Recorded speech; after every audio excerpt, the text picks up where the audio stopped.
Welcome in. It's Saturday night, Florida Green.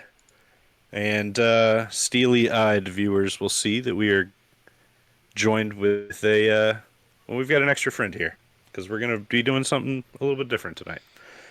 So, tonight, I'm here with my beautiful and talented friends, Archon, Kizik, Allie, and Vanguard. And we're going to take a look back at the first ever mission for Agents in the Vault back in 1928.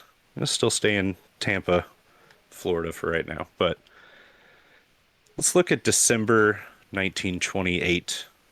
It was 10 years after World War One, and the Great Depression hits next year. So, in Florida specifically, there were a lot of like cigar factories. And this one, the Samuel L. Davis Cigar Factory in Tampa, was built in 1912 for a very specific purpose. And each of our players have new characters based off of this scenario. Uh, they all get a telegram from an Agent Wagner asking them to join him at the Samuel L. Davis Cigar Factory on, tonight, around 6 p.m. So you guys would find a way to get to the factory, and there you would all meet up in the, let's say, the parking lot. Maybe a bus shows up. Let's go with Archon. Archon, who steps off that bus? So today we are looking at a 29-year-old. It says redeemable mobster, but I'll look at this character sheet. I'm about to say he. Once you're a mobster, you're always a mobster in your heart. Um, Fast Eddie, Edward Calabres. He's a former numbers runner for a mob in New Jersey. Served in distinction during World War One, came back hardened and maybe a little traumatized. Um, he's pretty tall at 5'9", gray eyes. Got a scar from the war, um, and he walks with a bit of a swagger. Nice, very nice. Fast Eddie sits in the parking lot, maybe lights up a smoke. It is 1928 after all. Right in front of a For cigar Samuel, Everybody factory. yeah, smokes. right in front of a cigar factory. And then let's get the other gentleman to maybe walk up on the sidewalk. Vanguard, could you tell me who you're playing? Who do we I'll be see? playing Sol Seligman, a psychologist from Switzerland, who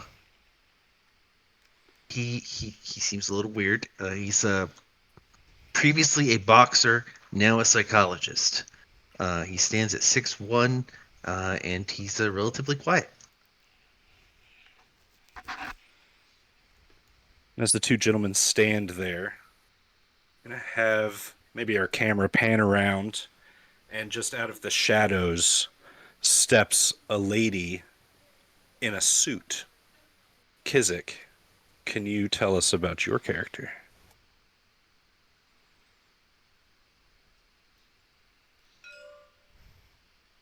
Maybe he's doing a sound check. Maybe, Of course. yeah. I was doing a sound check. But old Mary, not old, Mary Rourke, she steps up. She's a former police officer, police woman. Of course, it's a policewoman.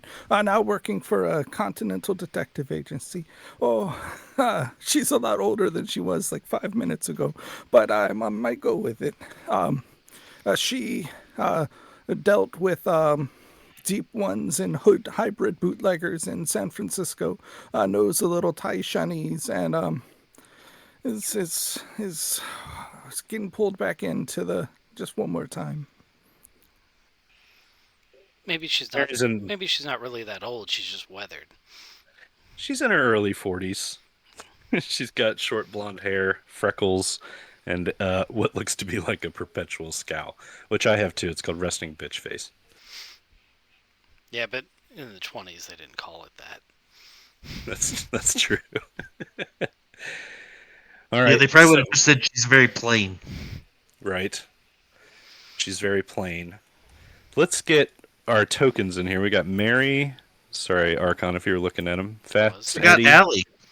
and Soul. I know, I know. We've got Oh the God. three of you up there. I'm And making an then entrance. Can I I have know. it? Yeah, she is. When you see her, well, Oh my god, that's okay. I thought Mary was a man. So sorry. I bet she gets that a lot, actually. It's all right. It happens a lot. That's why I can drive. Ah, Good tracks. Allie, who do we see coming up the sidewalk? this is Liana Pantoja, a mystic from Belize who moonlights as Lady Estli, who is a Mayan prophetess that Liana claims to be descended from.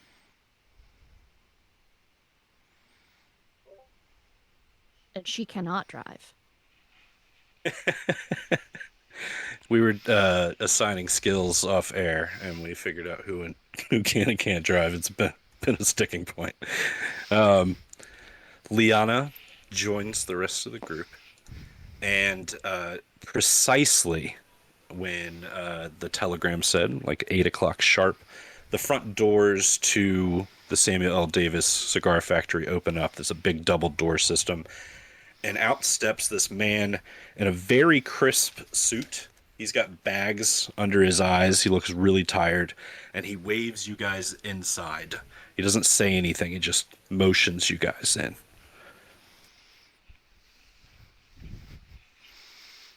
Well, I'm used to that. Let's go in. To be precise, I'm not actually waiting for the rest of the party. I'm just going to go in. Ladies first. Thanks. Mary will follow, make sure everybody goes in front of her.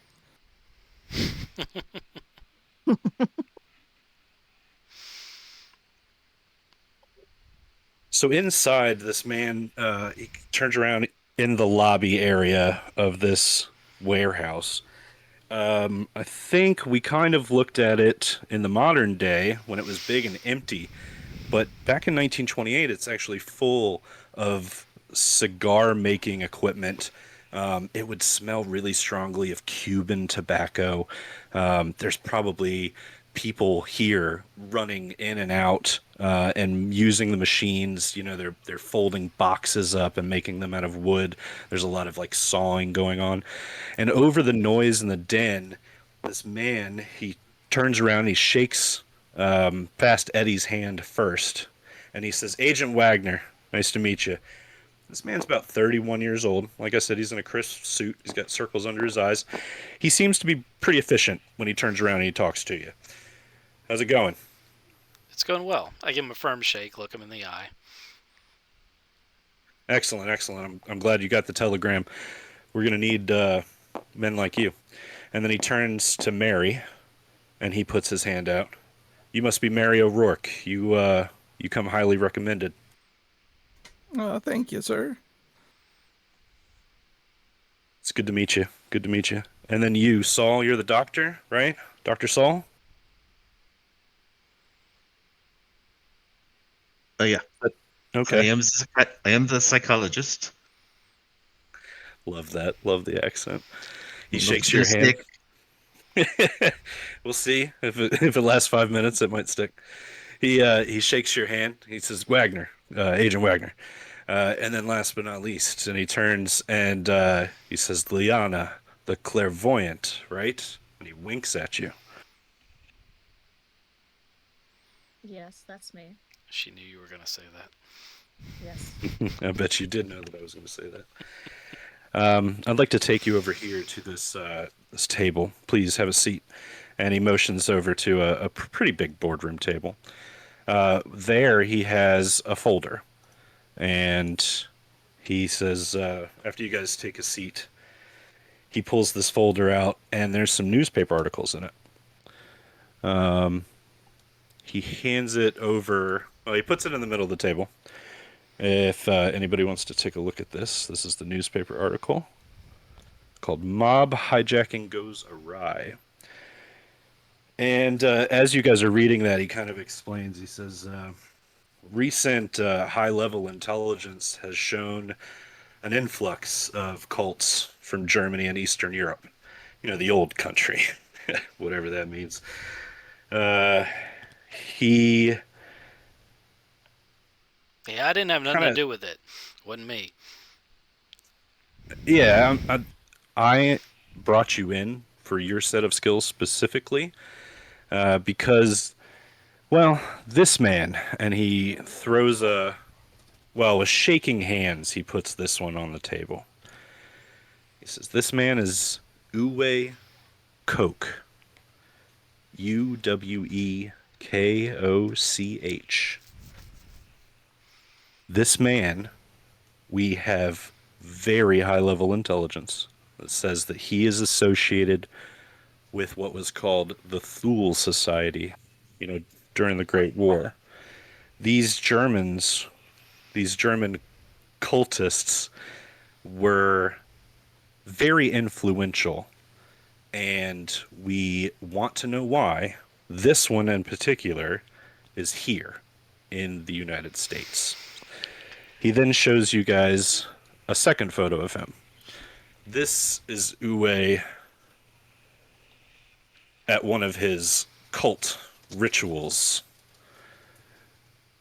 It's disturbing, I know. What the fuck? He stopped and let someone take that picture. AI generated, man. Yes, he stopped and got it taken. He held It's still for 3 1927. seconds. He had to stand there for 10 minutes to get it Yeah, taken. right, and the fire behind him was just going. Very And confident body. Uwe is, well, has been cited with this woman. We don't know her name yet, but we do know that the two of them are foreign conspirators with ties to a rising fascist movement in Germany. Now, these two are, well, Uwe especially is already known for his occult interests, but I have it on good authority that she, whoever, I don't know what her name is, she has just escaped Sweden with a book of great importance. It's about 36 inches, and he like shows you the dimensions. And he says, and it's made out of leather, quote unquote. When you see this book, it is extremely important that we get it. You must get this book back to the vault. So you're sending us after two cuckoo Germans, and you just want us to whack them and steal a book. No, no, no.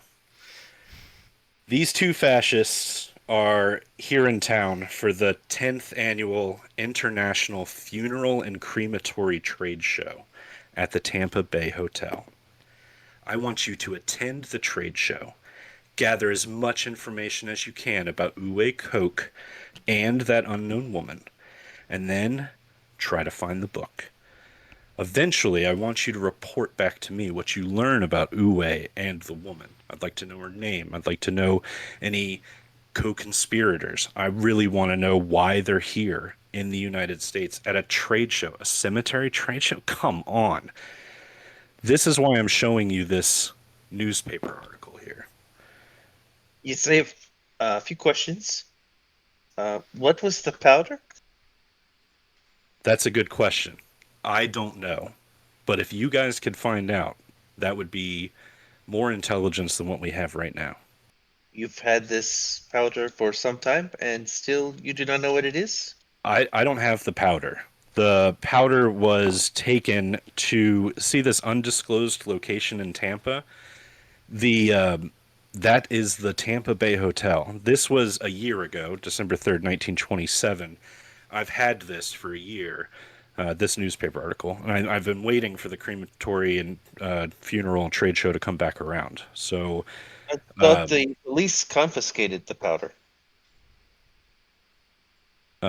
no, they realized that it didn't contain any alcohol, so they gave it back to Mr. Harrington. Ah. In the picture here, is this is mistletoe?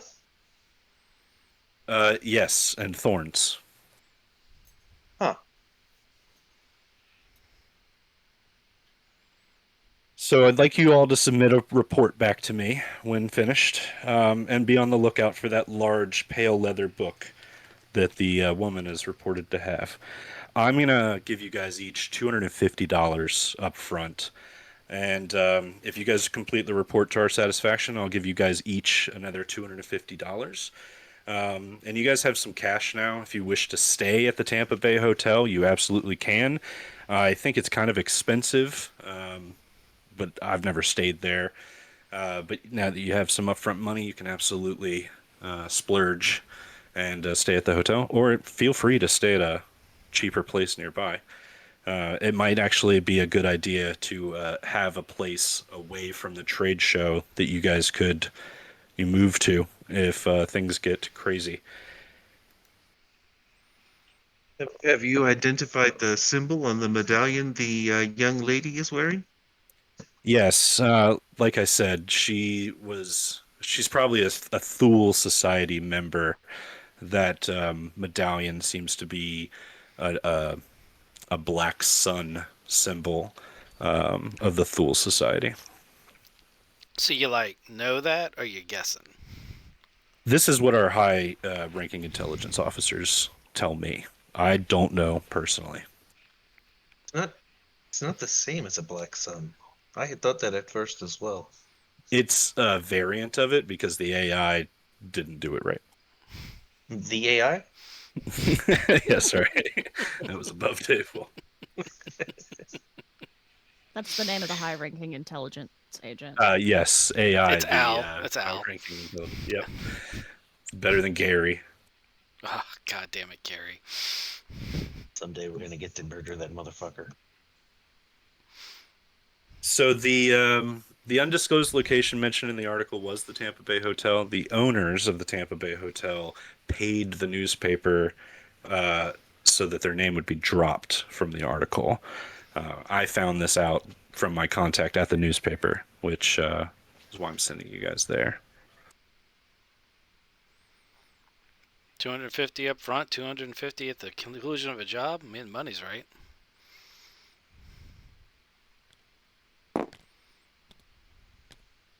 I want you to take these photos with you so that it'll help you ID them when you see them in public.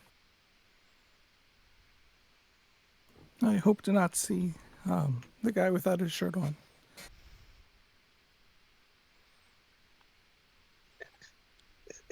Okay. Agent Wagner doesn't know what to say about that. Where'd your, but, where'd your nod. ticker can't handle it, Grandma? Nice. You should be careful because, like, I gotta be honest. If you compare the two of you, she's definitely meaner and tougher looking. Oh, look at the size of my hands. Yeah, Look at she's that smile. she's just a cop, man. Like they're all the same.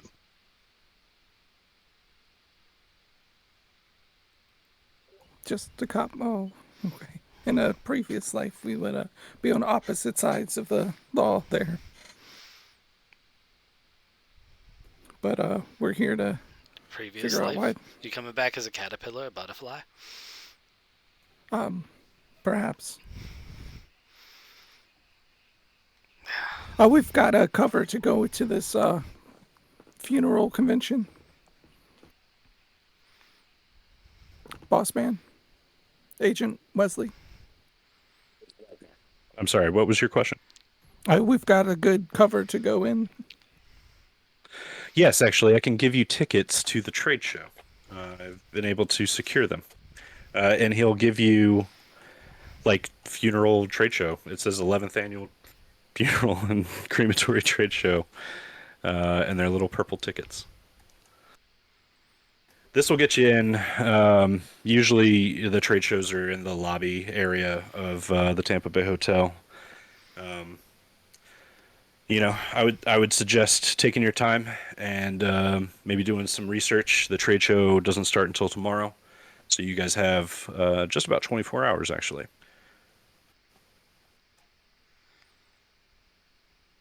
Okay.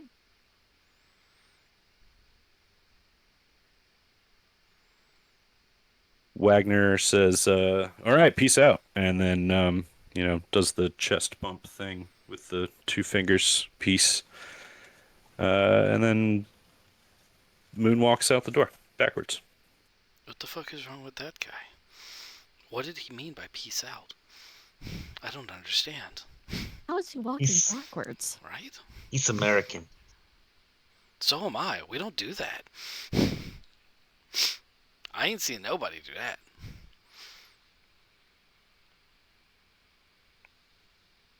that. So are we gonna camp up at the actual Tampa Bay motel, or maybe get a place a block or two away? You don't think we're gonna stick out like a sore thumb at a funeral convention? I have been to many of these types of conventions. He's very easy, just act natural. Huh. What's your profession again? I thought you were a psychiatrist. I've been around them. I did some study abroad. No. Alright. I'm down for either plan. When does this shindig start? 24 hours from now at the Bay Hotel. This gives you time to prepare now that you've got some money in your pocket. Remember, it's Call of Cthulhu. I'm going to poke you guys to maybe do some research. So you could always go down to the newspaper archives or, make some library rolls at the library. Perhaps we should find this Mr. Harrington and get the address of where he delivered the undisclosed location in Tampa. I think the agent guy said it was the Tampa Bay Hotel. And I'm thinking maybe we reconnoiter the Tampa Bay Hotel. They wouldn't have walked it in the front door. They would have delivered it around back. So whoever they're dealing with isn't going to be a guest.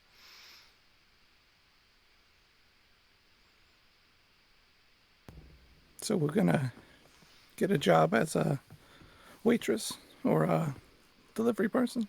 Job. That's hilarious. Sorry, cover. I'm a police officer. I was thinking more along the lines of we go see who's hanging around the back alley, or some of us do, and other people do other things, and I can go ask around who's doing the manual labor. People who move stuff, they see everything, but nobody sees them.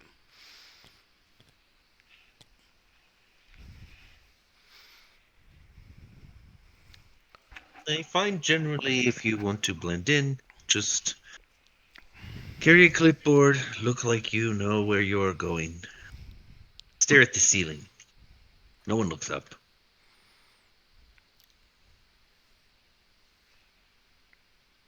Fast talk our way right through.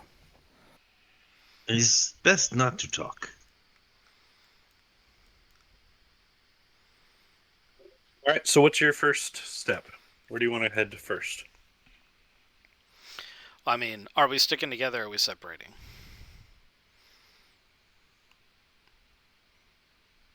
Because I feel like we have different strengths that would benefit from different approaches, and I don't think that any of us are feeling. We just met 5 minutes ago. I don't feel like we need to necessarily trust each other right out of the gate.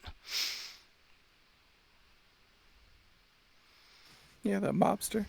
I could go sit in the hotel lobby and see if any of the guests that are coming to there for the convention spark any interests while you check around the back door. Yeah, I'll check out the service interest, talk to the hired help, the people who move things. If that truck were to arrive today, who would be unloading it, who would it be likely to go to? So anything the local help will know. I'll bring some booze and cigarettes to lubricate some talking.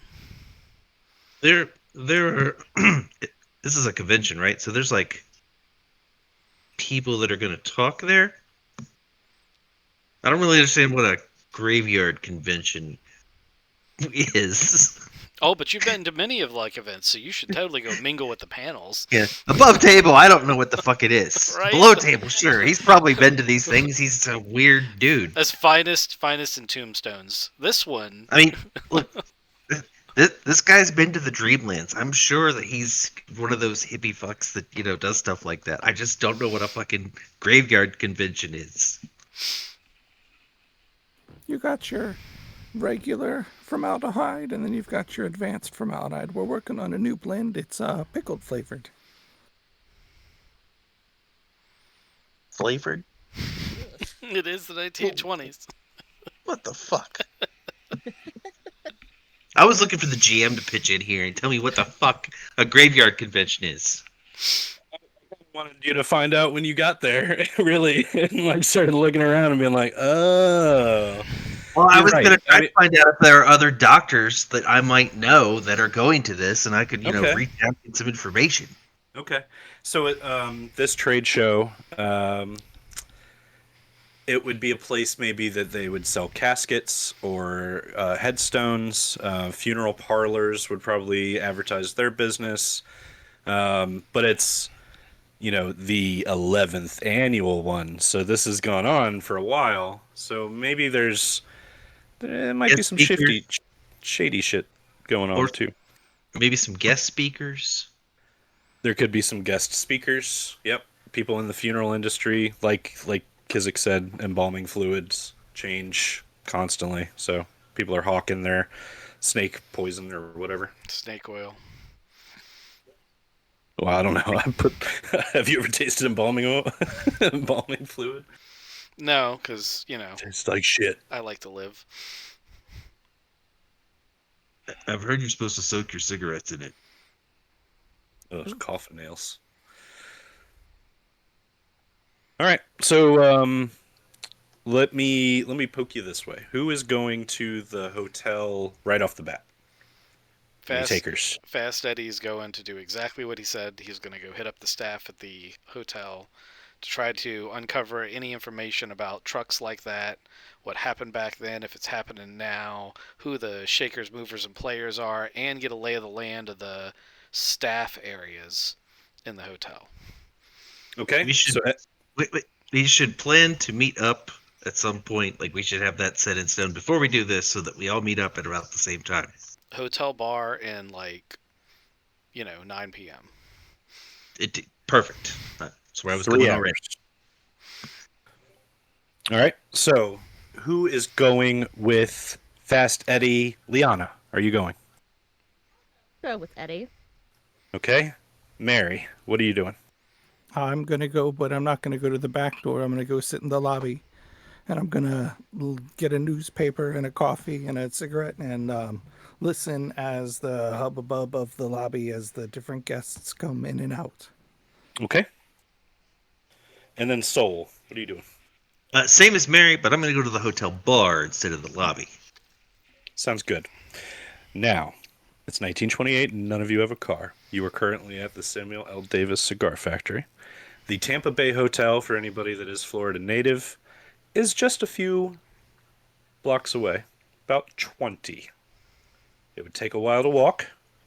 You could steal a car now, or you could wait for the next bus. Why Train. wouldn't I just wave down a taxi? I was thinking the same thing. All right? Like the normal way we get around in I love it. 1930s. 1928. Give me a luck roll. Do we all make it? I was about to say, can we all Nope. roll it? No. I just want Vanguard to roll this one. Where's the luck dices? It's percentile and tens. Yeah. There you go. 78. 78. What's your current luck? It's on your character sheet. 40. Nice. That's a fail. Okay. Not a Wait, cat, I but a thought cat in Tampa. I thought rolling higher is better. No, you want No, you want to roll below your skill. yeah, you got to get lower than your skill in Cthulhu. The lower, the better. So like a natural 1 is a critical success And a 69. and a 69. And extreme successes are kind of the same thing. And then, a 100 is a critical fail. Every weapon will have a critical fail range. It's usually 99 to 100. Yeah, no, it's coming back to me. I'm remembering now. He's like, this game sucks. I remember why it sucks. All right. Say So you didn't say it. I said it. A taxi cab pulls up, and it's 1928. It's not a great car to begin with, but whoever had this car or is servicing this car is not doing a great job. It's knocking really bad as it pulls in, and the guy behind the wheel, he looks over. He's like, "Where you guys headed?" Nobody talk at once. I'm on a clock. Hold on, I'm looking. It's the Tampa Bay. God damn it. Hotel. Yeah, Tampa Hotel. Ah, the Bay Hotel. Yeah, I know where that is. Why don't you hop in? You got any luggage? I do not have any luggage. None of us have any luggage. I don't think. Okay, well, you just go into the hotel. Usually people have luggage when they go to the hotel, but I'll keep my mouth shut. Just, yeah. That's the And he smartest thing opens- you've said since you pulled up here. Now, where you going? Okay, mister. Anyway, you guys want to get in? I'll drive you to the Bay Hotel. Meta question. How big is this taxi? And 4 of us are fitting in? I just wanted to know, You get a squeeze in the back. are any of us locals? I'm from Switzerland. I'm I from believe. Jersey. California. Oh, yeah, so none of you are local. Okay. I guess we do have luggage. I was kind of like, did we just like get off a plane? And I mean, my guy, it kind of Yeah. makes sense that he just have like just a bag. Probably a train. Yeah. Yeah, maybe you guys have like a night bag or something like that. It would make sense. But also, we don't actually know. I thought he said Hampton Hotel, so we may be going to the wrong hotel. Like, Tampa Hotel. Tampa Bay. Yeah, I got it. So, you guys will scooch in this cab. It's a magic cab. I don't know. It's fucking Pulp Cthulhu. He scoots you guys to the Tampa Hotel. Give me 1 second to get this map going. Boom. Whoa. Yeah. Now. Boom again. Wow. and it's still working. Look at that. Good. This black box down here is actually supposed to be water too, and it doesn't look like water, I guess. Wow, look at that water. It's really dark. Doesn't it? I'd Is like- kind of work, I'd like to be in that water right now. right? It's Oh. hot as hell in here. It's so hot in this house. It looks like water if the water was replaced with crude oil. If you swing the camera around, they both will pop up. Yeah, they kind of shimmer a little bit if you move the camera.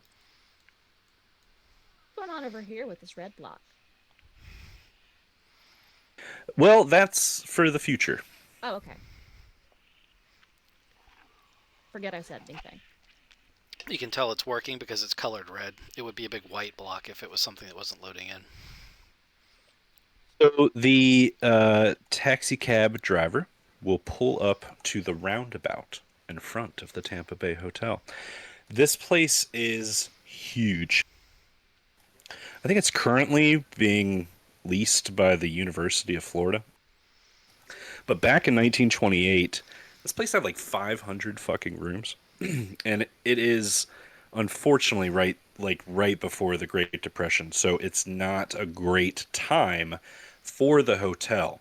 There are a lot of places that are just completely closed off to the public. So while most of you guys would kind of expect a hotel like this to have lots of bellhops and people around, maybe even a gardener or something like that, it doesn't look like there's tons of people here. Now it is 9 o'clock, right? As we kind of, or eight, whatever. No, seven. Let's say it's 7 o'clock as you guys pull in. That gives you guys some hours. But you guys get pulled up into the roundabout, which is like this white shell stone, and crunch to a stop. The taxi cab driver says, "Y'all have a good night now. Don't forget to tip."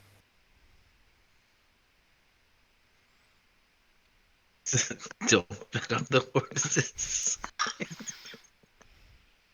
I give him $1. I was gonna, Don't bet on bad horses. Is that what you said? Yeah, yeah. I've heard that one before. You That's wanted a good. tip. Here's $1. Thank you, sir. I'll get your luggage out of the back just for that. And he'll get out and like pop the trunk, get your stuff out. One bellhop will actually run out of the hotel, and he like tries to get your things and usher you guys inside the lobby. What's happening? I'm I think slipping we're gonna have to away. book rooms, right? I want to immediately get around to like where the service area is, especially if they're undermanned. All right, cool. So you can do that easily. Slip away. Is anybody going with Fast Eddie, or is he going alone? Sounds like he's going alone. Dun All right. dun So, Like dun Fast dun Eddie dun probably dun works dun dun as a dun. solo. And uh, that was the last anyone ever heard of Fast Eddie. It might be. it might be. All right. So Liana and Mary and Saul walk up the front steps and into this very decadently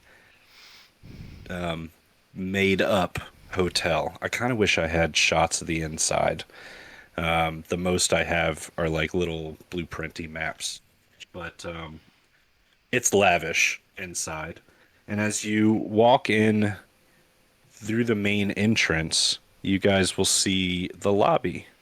Ignore the trade show and the grand salon right now.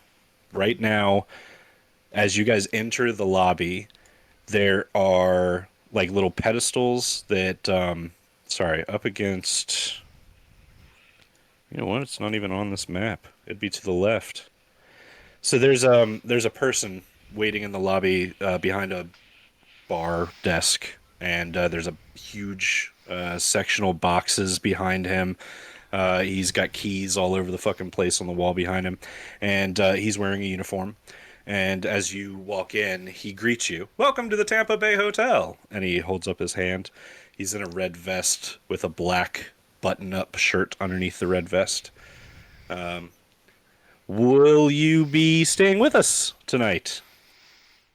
Yes, we are looking for 4 rooms. That's fantastic. Just for the night? Um, is it just for the night, Matt? As a GM, I would suggest at least 2 nights. Sorry. What's today? What is today? So today is the day before the trade show, and then tomorrow No, night would be the Monday, first night of Tuesday, it. Wednesday, Thursday, Oh, Friday. sorry, it would be like Friday. Okay. We will be staying for the entirety of the trade show. Well, the trade show's 3 days, so for 3 days, $10 a day for 4 rooms. Yeah. Can I talk him? Can I talk the price down? I have a good persuade. And psychology. In Hit me. psychology. Hit me. It's where we want the the discount. Oh, I'm sorry. Are you with the trade show? Yes. Can you show me your trade show tickets? Um, they are currently packed right now. It would take me a minute to find. Actually, no, we don't have the tickets yet. We got to get them. The That means Agent what? Wagner, Agent We got Wagner it. gave you guys tickets. They're purple Oh yeah, tickets. show them the tickets. Fantastic. You guys can get the trade show discount. It is $7 a day per room. Old. Hand over the money. I assume we have that much. Yeah. Get Yeah, are you paying for everybody? I mean, He is now. Thank you. I'm gonna get it back from them, but yes. Yeah, totally. You're so generous with your money there, Saul. Also, tip the guy $1 whole. And That was very nice Yeah, of him. about 1928. Oh, That's a God. decent tip. Mary probably will pay you back. Yeah, let me just refresh everybody with 1928. Prohibition is a thing, so there is no alcohol. Okay. That's not true. Calvin Coolidge is president. All right. Wait, what's the So like hotel bar then? Just coffee? milk. What the fuck? It's speakeasy. They have juices. And then a secret door in the back. Good thing I have my flask. That does help, probably. Yeah. All right, so you guys get your rooms all settled up. You guys get 4 rooms. Pay the man and tip him or whatever, and the bellhop will come and give you guys the keys to the rooms, as well as take your shit up to the room for you. So it'll just be in the room when you get there. So where do the 3 of you want to head? I think you're going to split up here, right? Mary's going to. We're probably gonna put our stuff in the room. Oh, you want to do that? Did somebody grab Eddie's bag Bellhop would have taken it. to his room? Didn't even know he had a room. Does now. Yeah, you guys bought 4 rooms. You know, you would have said, "Hey, this is Eddie's bag. It goes to room." This pile of Okay, shit here okay. belongs to us. Yeah. Okay. All right. Good. So it's taken care. So yeah, we get all our stuff in our room, and then I'm going to the bar where I'm gonna find out they don't serve alcohol in this stupid country. Oh, that would be his reaction too, because he's from Yes, Swiss. it Yes, would. it would. Yeah, he'd get here. And Yeah, be because like, I'm gonna go to the bar and order a beer. What the fuck? Nobody said nothing. But so where my character would automatically know, no, you got to go knock on this door exactly 3 times. You know, Mary might know that too, but for different reasons. I mean, at this point in Mary's life, I feel like based on the clues given to us by It's probably say, the same picture of her- reason. Yeah. She's a heavy alcoholic. She's Irish too. Years of hard drinking and dime store lunches have caught up with my figure. Yeah. Figure. That's what we were gonna say. Yeah. All right, so Saul is going to the bar. Where is Liana going?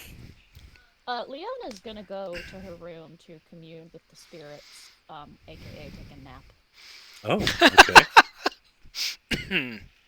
I thought maybe choke on my drink.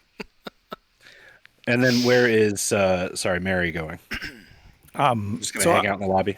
I thought the lobby was going to be a lot more bustling than you described it. Mary sits down all alone in the lobby. Like, wait a minute. And that's fine too. You can absolutely sit in one of the chairs. That's like actually they're chaise lounges, and they're very nice and gold, almost like an orange color. And they're in this very lavish wood paneled area of the lobby, and it's just a nice little waiting area. Yeah, I'll sit in one of those chaises and I'll get a pamphlet about the trade show and a newspaper and a cup of coffee, and I'll see if anybody comes in the lobby. Don't forget your pack of smokes. Of course. 'Cause you're The definitely hop a will come pack. around. You're definitely a pack a day woman, and maybe 2. Oh, yeah. I don't even need the long stick. Just straight. No. Yeah. There's no A filters. Cruella in de 19... Vil thing. Is it... That would be... Yeah, there's no filters in Leona 1920. definitely. If anybody's using the cigarette stick, it would either be Liana or Saul. Yeah, as a Both of foreigner, both of you. Saul I'm going. has, like- I'm going Saul pipe. has like the fork one. Oh yeah. Oh no! Two. I'm going. I'm doing a pipe. This is my dingle hopper. All right. We're going to take this. Let's start with Archon. All right. Archon, which direction are you headed around the outside perimeter? So my character would be more familiar with this than I am, but like he's looking for the loading dock area, and this would be his natural territory of the. That's where the staff's going to be like taking breaks and have their cigarette break, and he's gonna try to schmooze up to the staff and try to find the ones who are going to be easier to get talking. And he does have a flask of said illegal booze because he's a gangster. So like in 1928, that means alcohol. Um, Yeah. so he's gonna do what he can to try to get people to talk. Specifically, anyone who is willing to chat about strange going-ons of prepping for the trade show, people who know anything about that van or where it was a truck or where it was coming or if there's any other delivery like that expected. And then he's also trying to get a lay of the land to like the back rooms so that, if the need to stealthily move from one area to the other, because the staff always have ways of getting from one area to the other without the more normal people seeing them. He's going to try and get a lay of that and then be in the hotel bar um, by 9. Okay. Give me a luck roll, please. Yar. I don't know what his luck is like, but I will go check that in a second. Let me roll first and see how dramatically bad this is. 49. That is not fantastic. His luck is 65, so that's a pass. While you're out around the back, like at the loading dock area, you're kind of checking that out. A man steps out of the hotel, and he's in an official hotel uniform, but it's a little bit different than the bellhops. He looks like security, and as he steps out, you can clearly see he's probably early 40s. He's got scruff. As he stretches his back, he puts his hands on his lower back and stretches out. You can see a 32 revolver in like under the shoulder holster. So he's kind of leaning back and he's stretching, and then he unpacks a cigarette and puts it in his mouth and he lights it. And he takes a long drag and he looks up, kind of like Ben Affleck in that meme. And he's like, God, what I wouldn't fucking do for a drink. Well, I'm going to offer this man a drink. Hey, buddy, it looks like you're having a tough day. You need a little bit of holy water? And I shake the flask. Oh, yeah. Oh, you were coming. You're an angel out of the darkness, sir. Oh man. Hey, Tubbs is my name, and he like puts his hand out, kind of to shake your hand, kind of to take the flask. Yeah, I just hand him the flask. He said Tubbs, huh? Yeah, Eli Tubbs. What your name is? You can just call me Eddie. Um, I've been helping out around here with the trade show, and I was trying to get a lay of the land on how you guys are getting stuff done. Um, I heard there's some sort of urns or something that were supposed to be delivered last year that didn't quite make it here. And if we got a bunch of deliveries coming in this year, they'd make it okay, right? Yeah, they're already here. You said you're with the trade show? The those urns, man. I don't know what the hell's in them. Everybody treats them like they're gold or something, like they got fucking gold or diamonds in them. They won't let us regular hotel staff near them, but they've got their own trade show people carrying them around. But yeah, they showed up yesterday. They've been under lock and key. I guess they're gonna go out tomorrow and be part of the show. So they're a real secure spot then. They're gonna be okay. Yeah, tonight. I guess they're gonna be open tomorrow. They're gonna put them in the show. Can I get a fast talk to get the location of where they're at? Yeah, roll me a fast talk. Okay, well, 29, and my fast talk is one of my improved skills, which is at 90. So that's at least a Hell hard yeah. success.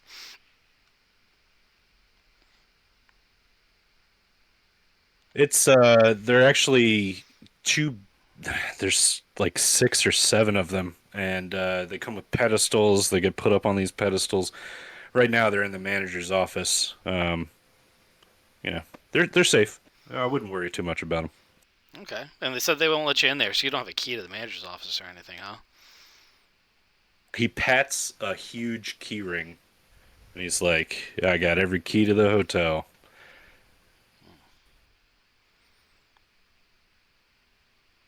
He gives you this big old grin, takes another swig of your flask and hands it back to you. Puts his cigarette out and he goes, I appreciate that, Eddie. I really do. Hey, so you seem like a normal guy. You also said you're with the trade show, which doesn't really compute with me because most of the people at the trade show are just batshit weird. I don't know. But you seem nice, and I appreciate your time in the flask, man. I gotta get Yeah. back in. Have a good one, man. I, Appreciate you. I let him go without trying to take the key, but I do note that he's got one. I don't have good enough sleight of hand skills to liberate it right in front of him. I Okay. feeling that that might be the only gold I'm gonna dig up. I'm gonna circle back. I mean, I'm gonna try to. I'm gonna try to walk through the back areas now, and if I have to use stealth for that, I can. I want to map the passages that I would use to get to and from. Specifically, I want to locate the manager's office, and then I want to end up in the bar. Okay. Yeah, you can map it out. The manager's office is in the west side of the hotel. Um, to be honest, I don't have a map for it, so we're gonna just imagine it. All good. But as you clock past, it says manager on a black name tag above the door. Um, it looks like a pretty solid wooden door. The handle, though, is one of those L-shaped lever handles, and you're like, shit, man, those you can break the shit out of those. Okay. You end up in the bar. All right, then we're gonna go to Allie, who is taking a nap. Mm-hmm. The room is really nice. You guys got it for cheaper than it should be. Each room, as you like go in and kind of check it out, each room has a safe in its closet. And this is like 1928, so it's an old steel safe with the big old combination thing, dial on the front. So you feel like you could put, whatever you needed to safely in here. I guess that's kind of Tampa Bay Hotel's whole thing. You can keep your shit safe here. It's a super nice four-poster bed. You probably have a queen-sized bed, which is pretty rare for 1928, and it's super silky sheets. And it's like 80 degrees outside, so they don't have a bunch of comforters and stuff on there. Is your plan to only take a nap, or what else do you want to do? I think I'll take a nap until it's and then get ready for dinner. That's when I'll really shine. I'll get everybody else to tell me their information and I'll swoop in there. Okay, gotcha. So if you don't want to do anything else, I'll move on to the gentleman at the bar. Yes, so I'm Soul. going. I'm gonna step up to the bar and I would like a bottle of your finest beer. Sir, it's prohibition. We don't Uh, serve beer. oh, okay, that is fine. What whiskeys or what is the other term? Um, He do you have winces. Scotch, whiskey, maybe some gin? The bartender looks around the bar and he kind of motions for you to do the same. He goes, there's no one here drinking alcohol tonight, sir. I have waters in various states, ice or liquid. I also have juices. Orange juice is very popular here. We also have some apple juice, cranberry juice, pomegranate juice. I have pineapple You juice. what do you mean there's no drinking? This is a bar, correct? It is the public bar, yes, sir. Hmm. And bars do not serve alcohol? No, you sound like you're not from the United States. This is a law. Not very recent either, sir. It's been around for a little while. We can't serve alcohol. It's a federal mandate. What what hell is this? I'm very terribly sorry, sir. But like I said, this is our It's public bar. okay. It's okay. I'll just bring me a cranberry juice and no ice. Take care of this myself. Cranberry juice. Yes, sir. Absolutely, Yes. sir. Are you going to be here for a little while? Or would you like to Just hear about our hotel's other amenities? do any of them include alcohol? He winks at you and he says, "Again, sir, this is the public bar."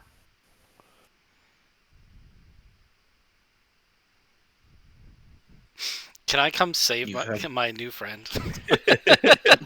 I think eventually. I mean, like it's really up to. I feel like at this point I'd find the most exasperated psychiatrist, Swedishman or whatever he's from, and a barman who's like, "I'm trying to tell you, you knock on that door." Like nudging his head Yeah, towards the wall. Like, look over there. And you're just nursing your cranberry juice all grumpy, like, this is Oh fucking no, it's not. bullshit. I put some rum in it. Oh, okay. Very nice. I don't mind you guys joining up, but let me do Kizik here real quick. So, Mary, you're in the lobby. You've been in the lobby for about 10 minutes, and you haven't seen much action at all until a very strange looking man walks in. He has a huge bag with him, and he also has these dowsing rods, right? I don't know if you know what a dowsing rod is, but it's kind of like long rod with an L-shaped handle at one end, and people can hold them, and certain people can find water. Like they'll kind of cross as you're walking around, and as he's walking around, both of these rods are staying an equidistance apart from each other. The tips are not coming together at all. They're not going apart at all.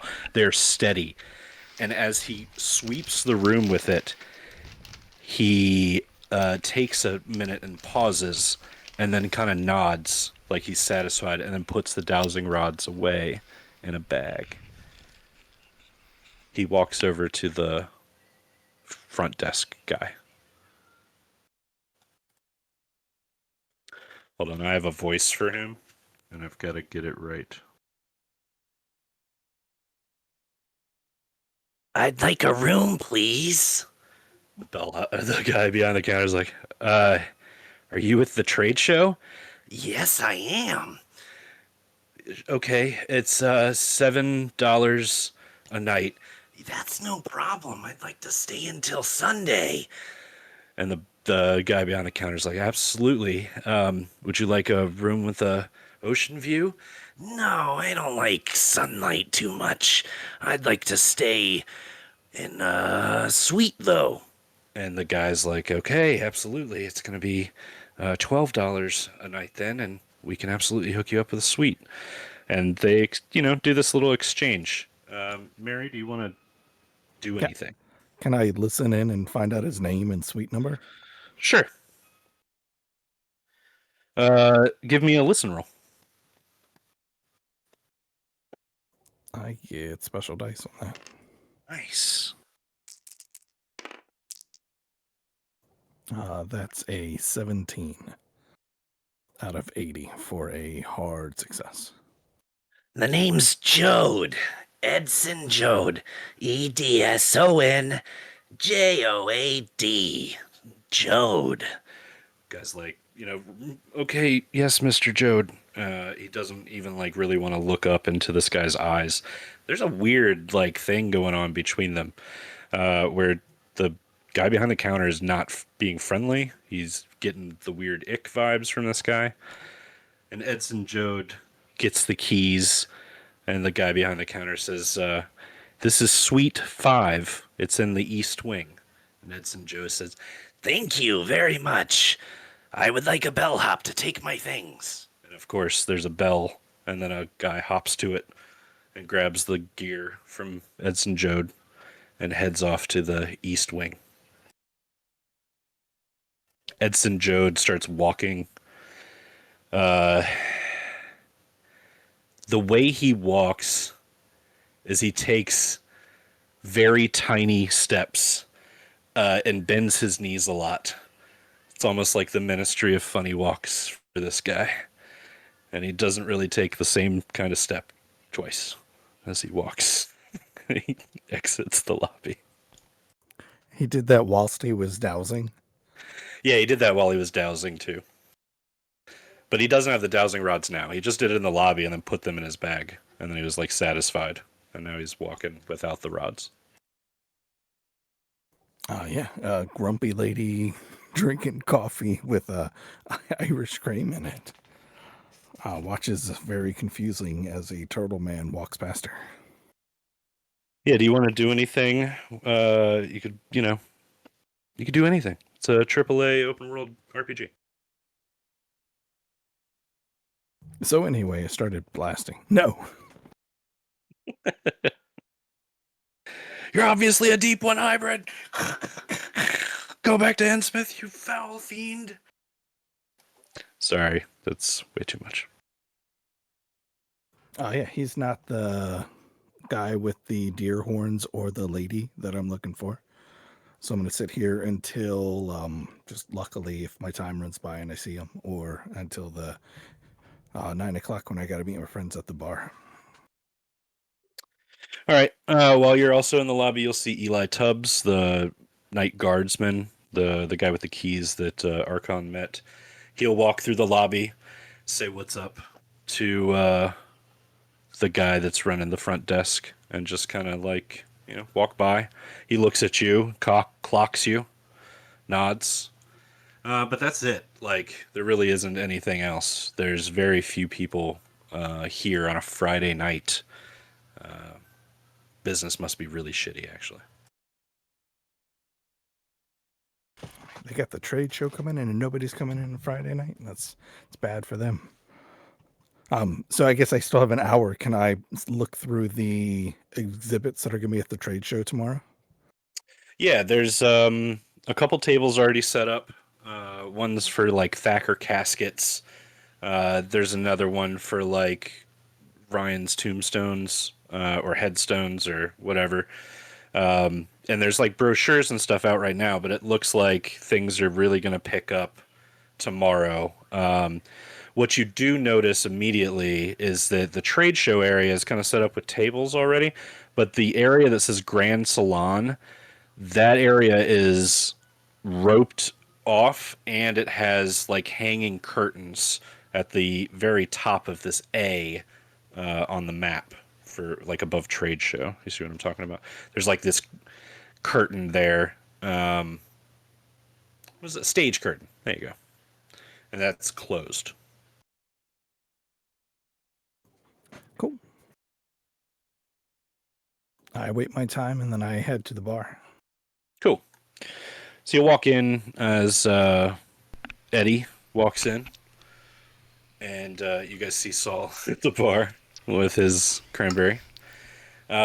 Saul, you notice your friends, but you also notice that the other patrons in the bar, there were probably like 3 or 4 other people, they're not in here anymore, and you didn't see them leave. That is strange. I think something is going on here. There were patrons. They have not left, but they are not here. We need to keep our eyes open. Yeah, they're probably in the back. Oh, good, other people. In The bartender steps up. Can I get you anything? In the back? Yeah. Yeah. And I walk towards whatever the back door is to do the secret knock. So there Raise is an a eyebrow. Kizik. Why? Kizik just tried to call me on Discord. So you walk towards a wooden panel on the wall that looks like all the other wooden panels. This one's got a sconced light fixture on the wall, and you walk over to it and turn it, and then the wall opens away from you, and the din of noise coming from this place. There's tons of people in there. All the people from the bar earlier have made their way inside this place, and they've just snuck in without Saul realizing it. Now that the door is open, I like imagine Eddie kind of turning around and looking at Saul, and be like, "This way." Yeah, that's exactly what I was gonna do. Is just wait, flourish my hand like I think this is the door you're looking for. I'll raise an eyebrow and follow him in. Why? Why would they hide a bar in a bar? Because alcohol is illegal because of stupid people in Washington, D.C. What abomination of a country do you people live in? This is uncivilized. No, this is very, very profitable. It's a capitalist thing. I understand now. You see, There are when you corner the market, literally in a corner, you know. Yes, supply demand. You have made supply scarce so that demand skyrockets.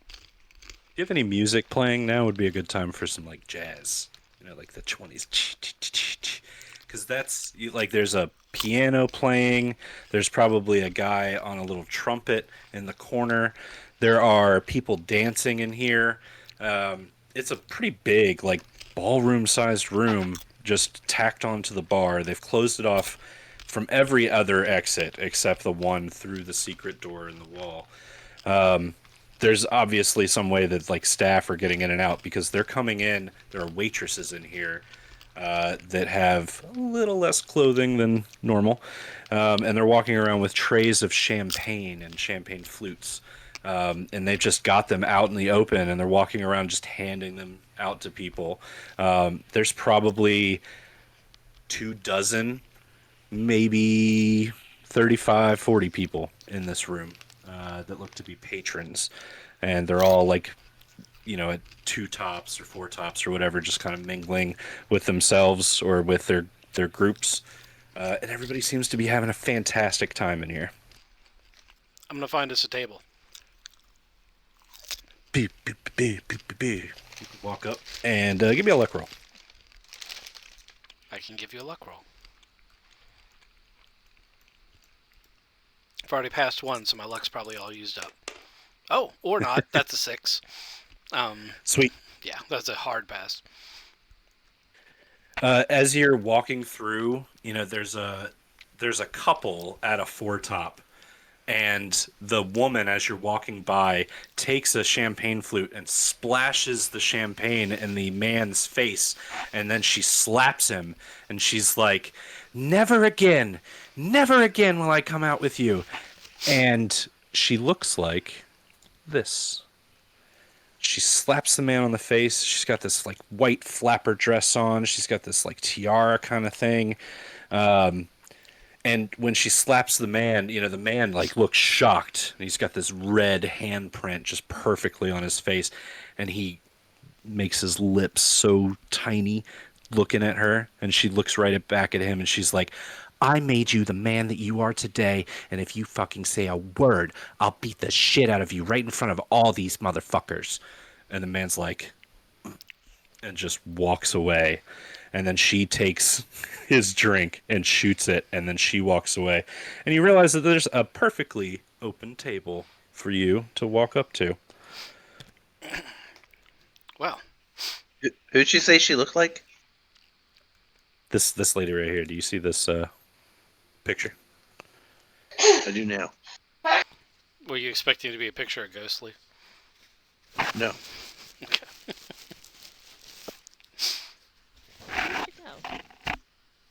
He put her over here with all the other photos of people. He's like, we're keeping her. Trying to figure out if it's. I'm trying to figure out if it's the same woman. I can't tell. That's a shitty picture. No. I can see this picture better than the picture of the person I'm standing near. Yeah, these high def 1928 photos. They're so high def. I think that's our woman. You think? No, I don't think so. Okay. I'm going to take her back now. Okay. Allie wanted to see her, but that's okay. Oh, You just sorry, Allie. No, right no, out I of found Allie's her. face. Here, do you I want to found see? You want to see her sister? absolutely. Here, they're at the. They don't look related. They are. They're sisters. They're both This from one might be a Egypt. man. No, she's wearing Egyptian dress. She'll probably be here in the bar too. As you guys are looking around, there's tons of people here. So you'll see a woman in like an Egyptian kind of outfit. You'll see a lady in like the yellow or sorry, white flapper dress. You'll probably see. Let's see. You'll see this guy sitting at the bar. He's wearing sunglasses, even though he doesn't need to, because it's at night in the bar. But he's super cool. Could be He blind. he could be blind. He's got this cane resting up next Because to him. those aren't sunglasses. Those are, I guess you could find out. that's okay. What do you guys want to do? We're gonna get the table that just opened up. Yep. Eddie's gonna slide us into the table and wait for our other companion to arrive, and Ark is going to take a bio break and be right back. Should we? How do we tell Leona that we're not at the bar anymore? We're at the other bar. You think Leona doesn't know how to get to the speakeasy? Saul has no idea what's going on here, so yes, he does think that. As far as Saul is concerned, we were supposed to meet at the bar. He went to the bar. It turns out it's not actually a bar. It's a fucking lie. Don't you worry your pretty little head. I do have a pretty head. Liana, you wake up from your nap and you want to head down. Yes. You'll pass a lady in the hallway that gives you goosebumps as you pass her. She's got. Where is she? Bam. She's got this like flapper outfit on. Her hair is very nice and neat in the headband. She is wearing a very large set of black pearls. They are probably priceless, and they end on this necklace in this cross. And as she passes you, you get this feeling from her. It's probably something from your clairvoyance. She doesn't say anything to you, and you can do whatever you want after this. But that's who you run into.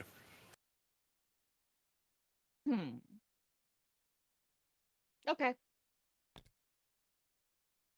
So you head down to the bar, and it's the clean bar, the public bar, as the bartender would tell you. As you walk in, he says, "Madame, can I interest you in a drink?" Yes, but not at this bar. I understand. It's through there. And he just kind of like motions to the wall. Pulls out her badge. I think you might see Mary still in the public bar. No, Mary's in the lobby. Mary's still in the lobby. As far as I know, did she move? No, I thought she meant to. She met us in the bar when we were helping David's character. Yeah, I think she walked in when Fast Eddie walked into the bar to help Saul, but Kizik sent me a message that said he'd BRB, so I don't know if he's back yet. Yeah. His Mary did walk in at that point, and I only point that out because Eddie was using it like to evaluate, to see if she was gonna be a cop, basically. Like, how does she react to this? I do kind of want to see his reaction, or her reaction. Sorry. By the way, when you said jazz music, the only music I could think of in that moment, despite all the good jazz that I listened to, and all the blues music that I wanted. Oh no, I didn't want to troll Kizik specifically. What is running through my head is the main menu music from Tabletop Simulator. Nice. Like that's the only thing that was going through my head. That's perfect. That's how we know this is a literal hellscape. Oh man.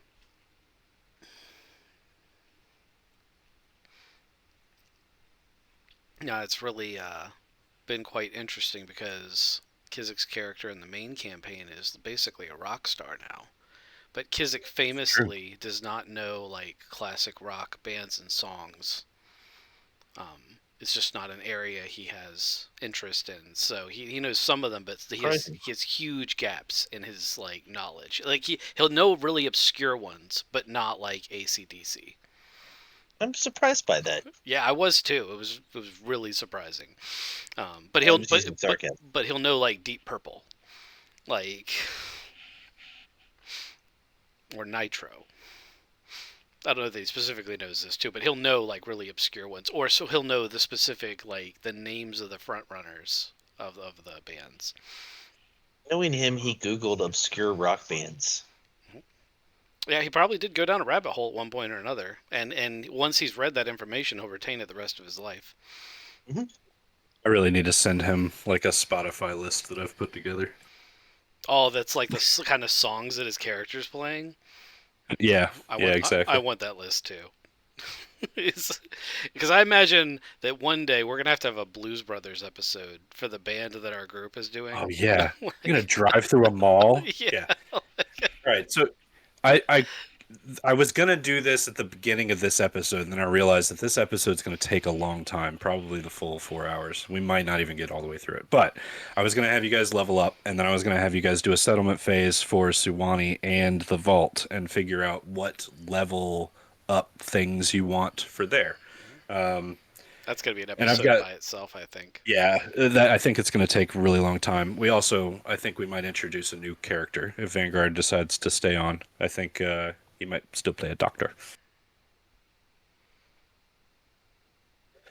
Um, anyway, where I was going with this was that I have also thought of RPG rules for a song where you guys, as a band, do a set list of 8 songs.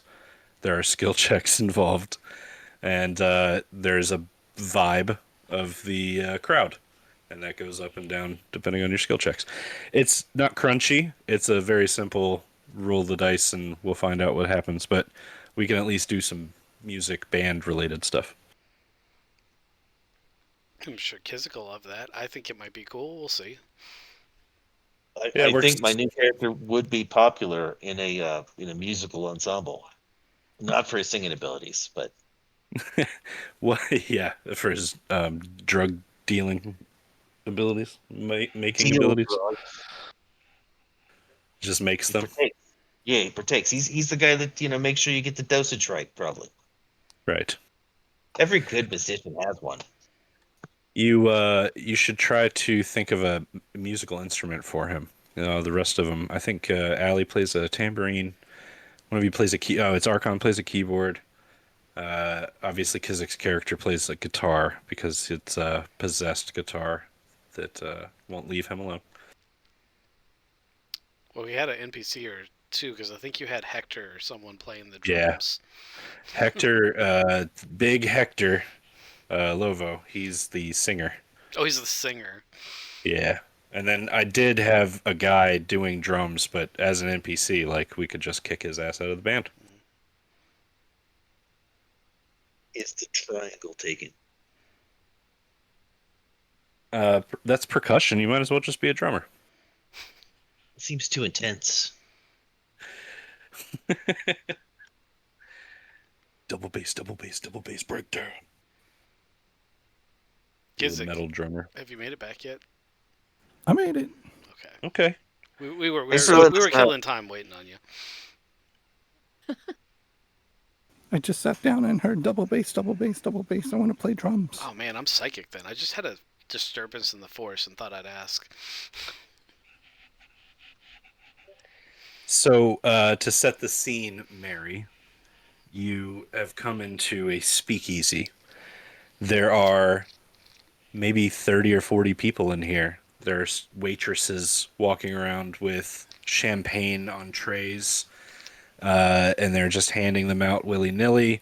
The bar is doing fantastic business, and there's some characters around. There's a guy sitting at the bar that Vanguard thinks he might be blind.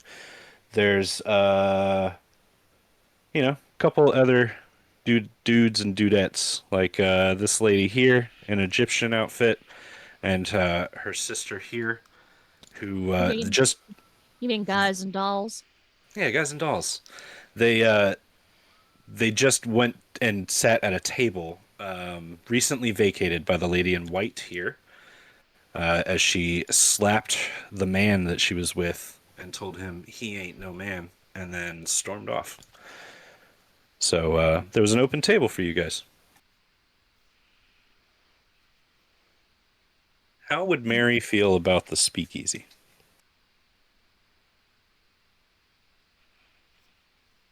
Well, Mary drinks heavily and is from San Francisco, so she knows it's a And, thing.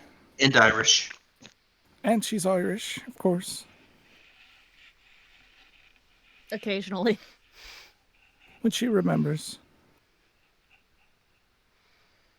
So she is, I mean, she's a detective, and she's an agency detective, so she's not a police officer detective, and likes to get drunk. So on, she's reserved as far, like, she's not gonna go flap around on the dance floor like those other floozies, but she'll sit in the back and drink a whiskey.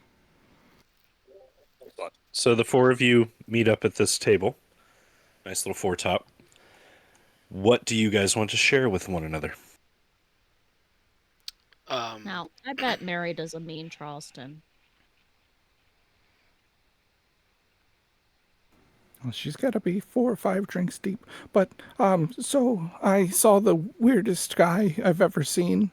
Speaking of Charleston, like he walked into the front lobby and he had I think they're called dowsing rods. But anyway, they he walked around the lobby 2 or 3 times dowsing for something. They never crossed, so he went up to the front desk. I listened in. It said his name was Edison Jode, and he's in Suite 5. It was real weird. I didn't see the lady or the guy. So I didn't see the targets either. However, I found out that those urns that were intercepted last year are in the manager's office and have already been delivered. They're under lock and key, being guarded by the trade staff, and I suspect our guests may attempt to get to them at some point. I also found that there's a couple of back entrances connecting various areas of the trades show that the staff are using to get back and forth. And the head of security has keys to every room in the building.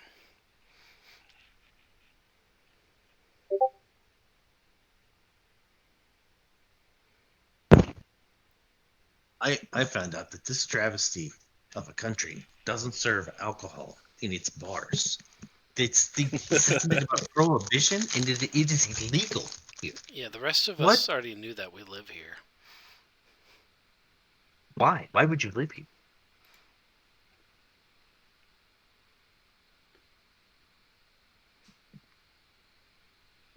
Well, it's 1928, so we're promised something, I guess.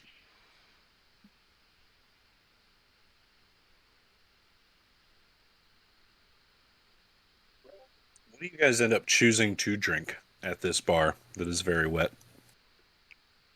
In old fashioned. Good choice. Eddie with an old fashioned. He's an old fashioned kind of guy. Oh, actually, in this era, that would be a really new and popular drink. It's not called an old fashioned at all. It's called the new hotness. What does Saul drink now that he's actually gotten to choose? Scotch. Scotch guy. Yeah. What about Mary? Oh, Mary wants just a whiskey straight. Whiskey straight girl. What about Liana? Should probably have like a gin fizz.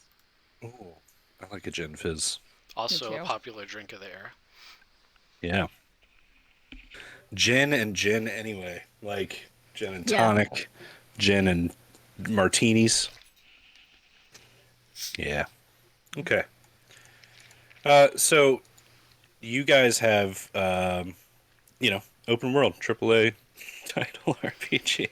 What do you guys want to do? You keep saying that, and the only thing that keeps coming through my head when you say that is open world AAA title RPG, which all AAA RPGs are not as open as the world should. Like they're Yeah. actually really shitty these days. Right. That's kind of the part of the joke. You mean retro RPG, open world RPG? Linear Duke Nukem style Yeah, RPG. well, the kind of thing where like it's a text-based thing, you can type anything you want in. Shovel. What is what is our plan, guys? I haven't seen these people yet. We don't really know. I mean, I suspect, but we don't really know that they're after these urns or that they're going to do something with them, or that this old guy that showed up that Mary saw has anything to do with any of the stuff we're looking for. I haven't seen a book, although it is possible that if the book was shipped ahead of the people we're looking for, that it's already here with the most secure area, which means I still think we should get in that manager's office. But that is also a risk because if we get caught, we get, we could be in trouble before we get a chance to intercept the targets. Uh, Thoughts? I think we should break into a manager's office. Yeah, let's just not get caught. Okay. And he looks pointedly at the young lady in the group and says, "Do any of you could think of any way you could maybe get the keys off the head of security? Otherwise, we're gonna have to break in." I will get your key.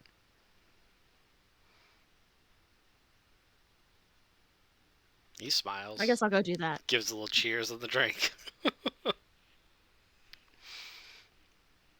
You wanted to go do that right now? You're just gonna stand up and like, I'll go get your fucking key. Saunter up to him. But I'm also Eddie doesn't realize this. I've stolen his flask. It's fair. Although the chief of security will probably recognize that flask He doesn't care. as long as it's full. Liana, give me a luck roll, please.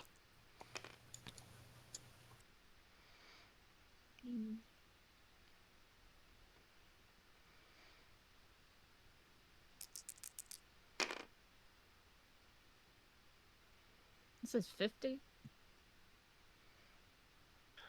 Let's say 50. Just My straight luck up. is 55. Whoa, that's a pass. Yeah.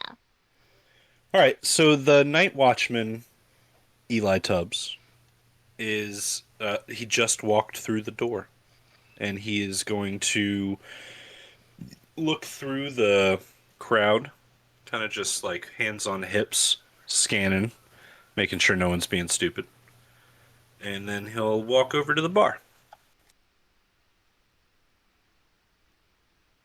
Do you want to meet him there? Yes.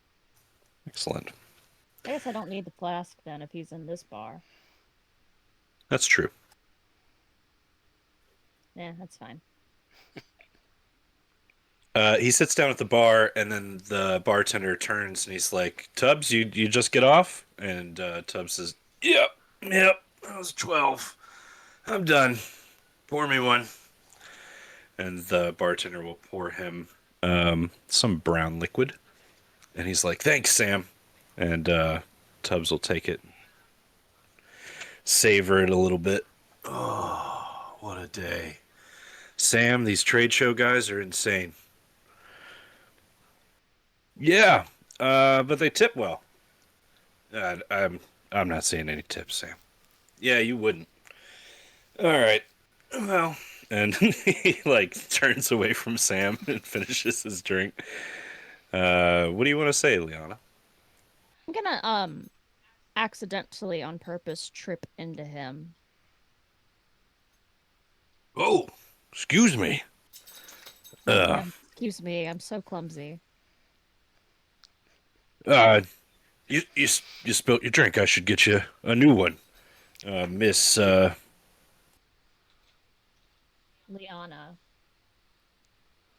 Oh, it's a pretty name, Liana. Uh, what were you drinking there? Gin fizz? I can smell. A little bit of gin there. Sam, can you pour another gin fizz for the lady? Sam's like, yep, and he'll start working. Thank you. That's very kind of you. It's nothing. It's really nothing. Are you here for the trade show? My friends are. I'm just here to see the sights. How about you? I've worked here since the war. My uncle got me the job. I wanted to be a garbage man when I got back, really, but this damn leg, I got shot. You know, he like lifts up his leg. He got this puckering old scar. He's like, went all the way through. It did. Now I got this limp. I It's used to be an rough. adventurer, but I took an arrow to the knee. Right. I used to be an adventurer like you. Ouchies. Ouchies is right. Uh, he could go on and on about the night that he got shot and laid there for hours until his buddy could come and pull him back into the foxhole. And you know what? I'm gonna let him while I Okay. sneak my hand into his coat pocket and steal that key. Nice. All right. This is a roll though. Yeah. What is that? A stealth? Oh, it's a sleight of hand. It's a sleight of hand. Which is new for me. Yeah, that's why I didn't do it. Ooh. What do I have? An 81 rolled. What do you have? 50? A 50. Do you want to burn some luck? No. Would you like to push the roll? I would like to push the roll. How are we changing the situation to make it dangerous? Hmm. He could Do catch any you. of us notice that she's in this distress? Oh, Eddie's definitely watching. She's got my goddamn flask. Maybe you guys see her hands kind of creeping towards the key ring under his jacket. So yeah, I'm not gonna make you guys roll perception rolls. You guys are all in a group. You'd be watching this. And we know she went to get the key. She Yeah. did. She did say that. I did. What's the difficulty to trip someone so that they fall either towards them, around them, in such a way to create an opening, a distraction?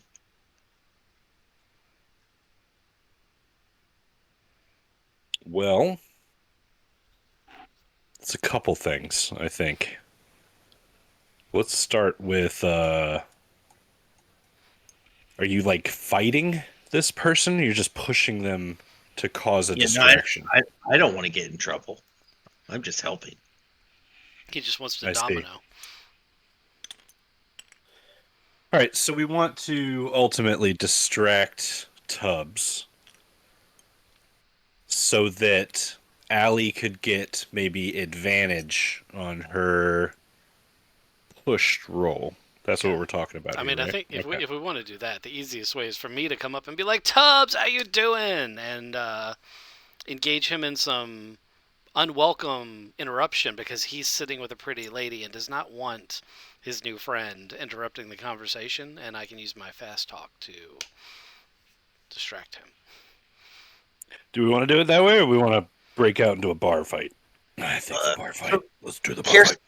here's the problem. I absolutely want to do what Chris is doing, but there's no way for me to communicate in the short period of time we have to make this decision.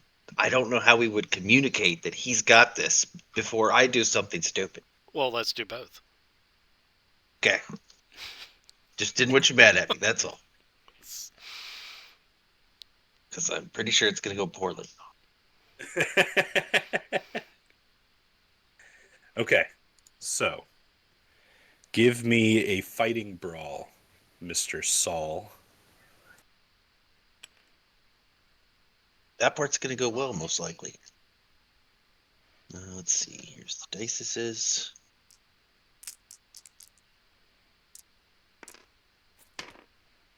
Yeah, 58 out of 70. All right, so this fucking mook walks by, and as he's walking by your table, you see him clock him as an adversary and just straight up punch the So shit at him. yeah, no. So I don't want to I don't want to make it look like I'm purposely punching him. I want to stand up quickly and like Throw an elbow. Ah, shoulder him in the gut. okay.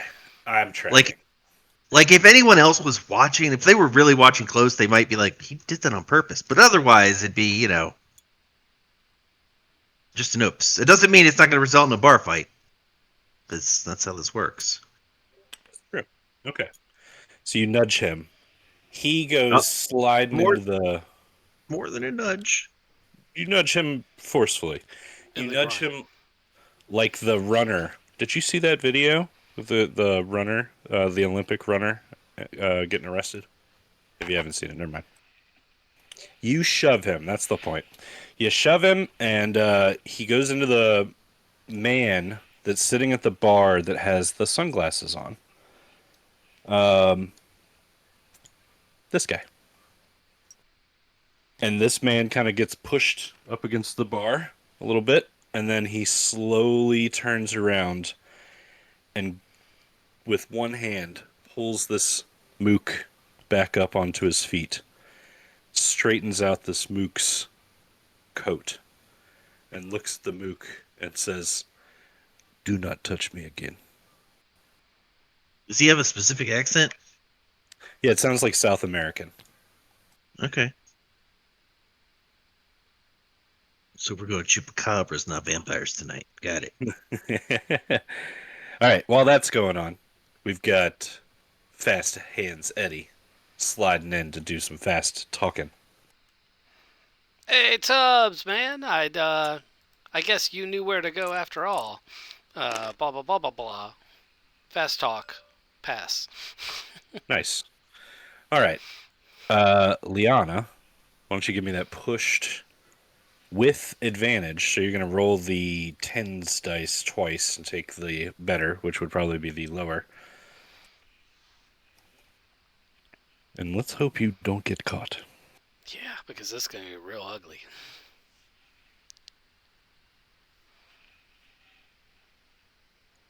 I have a 5 and a 10. I thought it was a percentile dice you rolled twice. Yeah, sorry, that's the ten. Oh yes, I'm sorry. She did It's it the backwards. percentile. I told you wrong because I said tens is in like the tens place instead of the ones place. I'm dumb. Ah. That's my bad.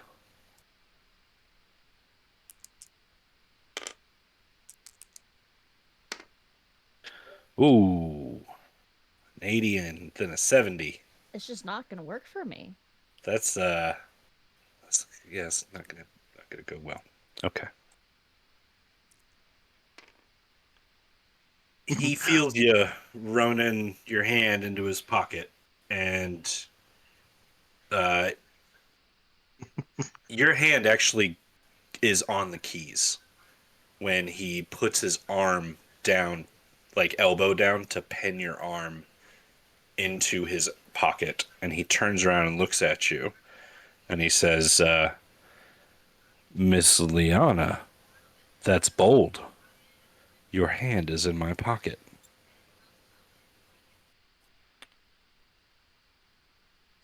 Um, TV. I don't know. So, suddenly, I feel like I'm interrupting something. Is that a Tubbs. banana in your pocket or is it my hand? Right? I was trying to give you a way to RP it out. Timing. I thought Tee was pretty appropriate. It's pretty good.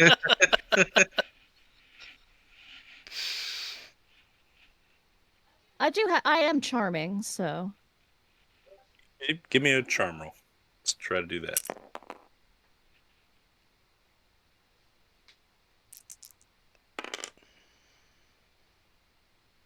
I got a 72. Not having a good time. Sam, it's getting a little crowded in here with all these trade show guys. Yeah. He stands up. He still has his keys in his pocket. You failed to pick his pocket. But he puts the glass up that he's already finished, and he says, "Sam, thanks. I'm going home." And he kind of saunters his way out of the bar, unless you guys want to do something there right now. I just say, "Yeah, it's good seeing you, Tubbs," as I kind of slide in beside Liana, and I pull my flask back out of her pocket and go, "Tee hee."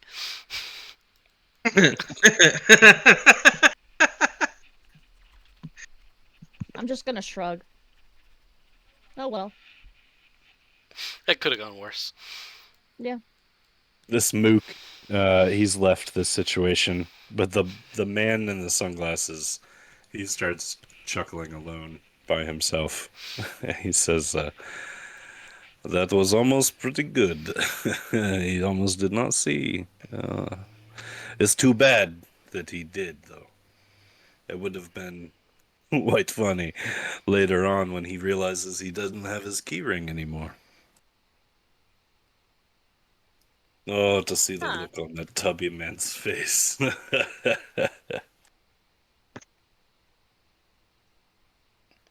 Anyway, you guys don't have to say anything back to him if you don't want to. Sorry, who are you?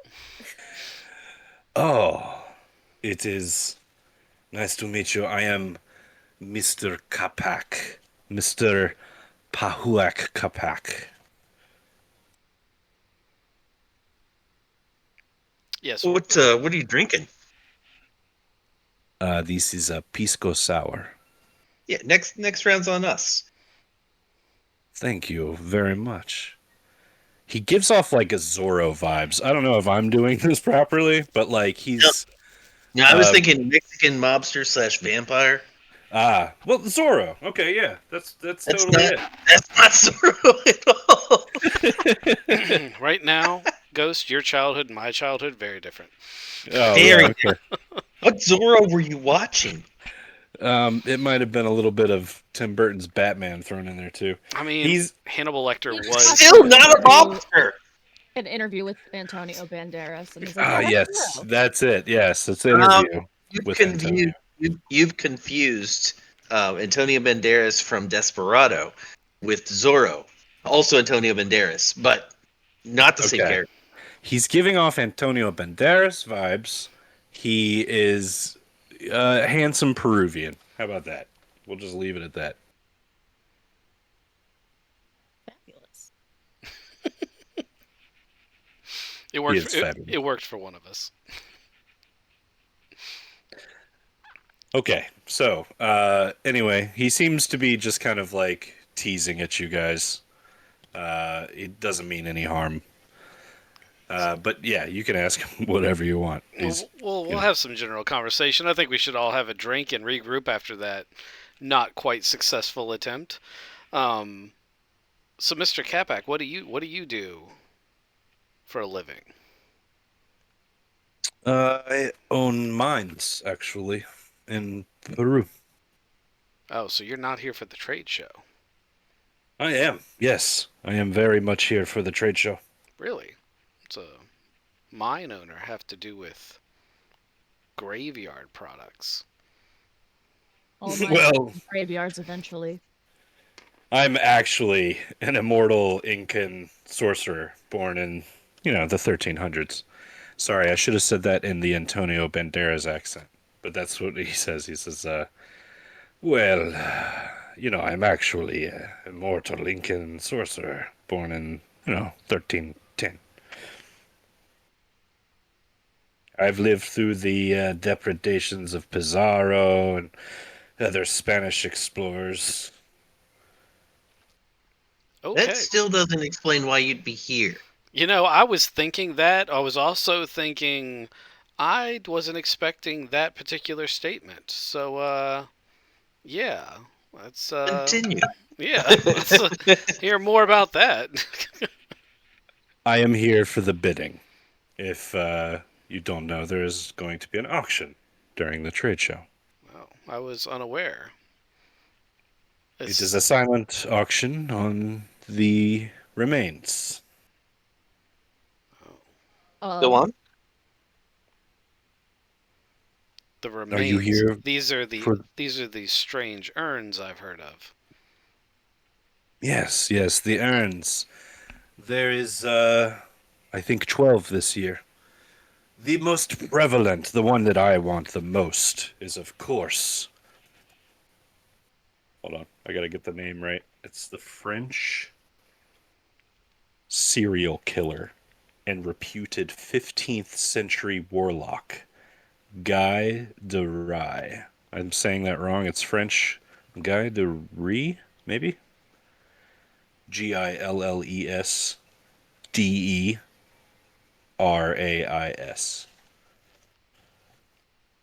Sure. Oui, oui. Yes. It's a warlock from the 15th century. I must own his remains.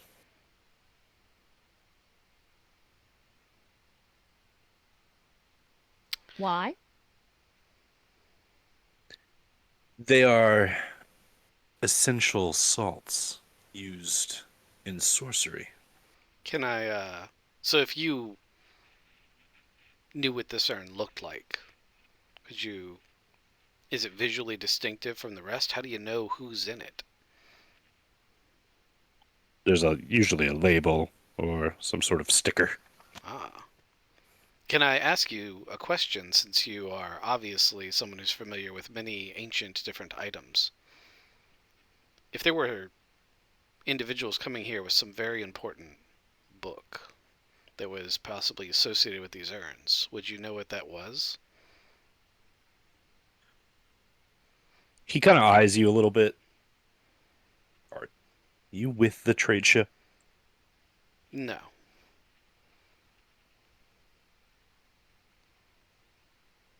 Ooh.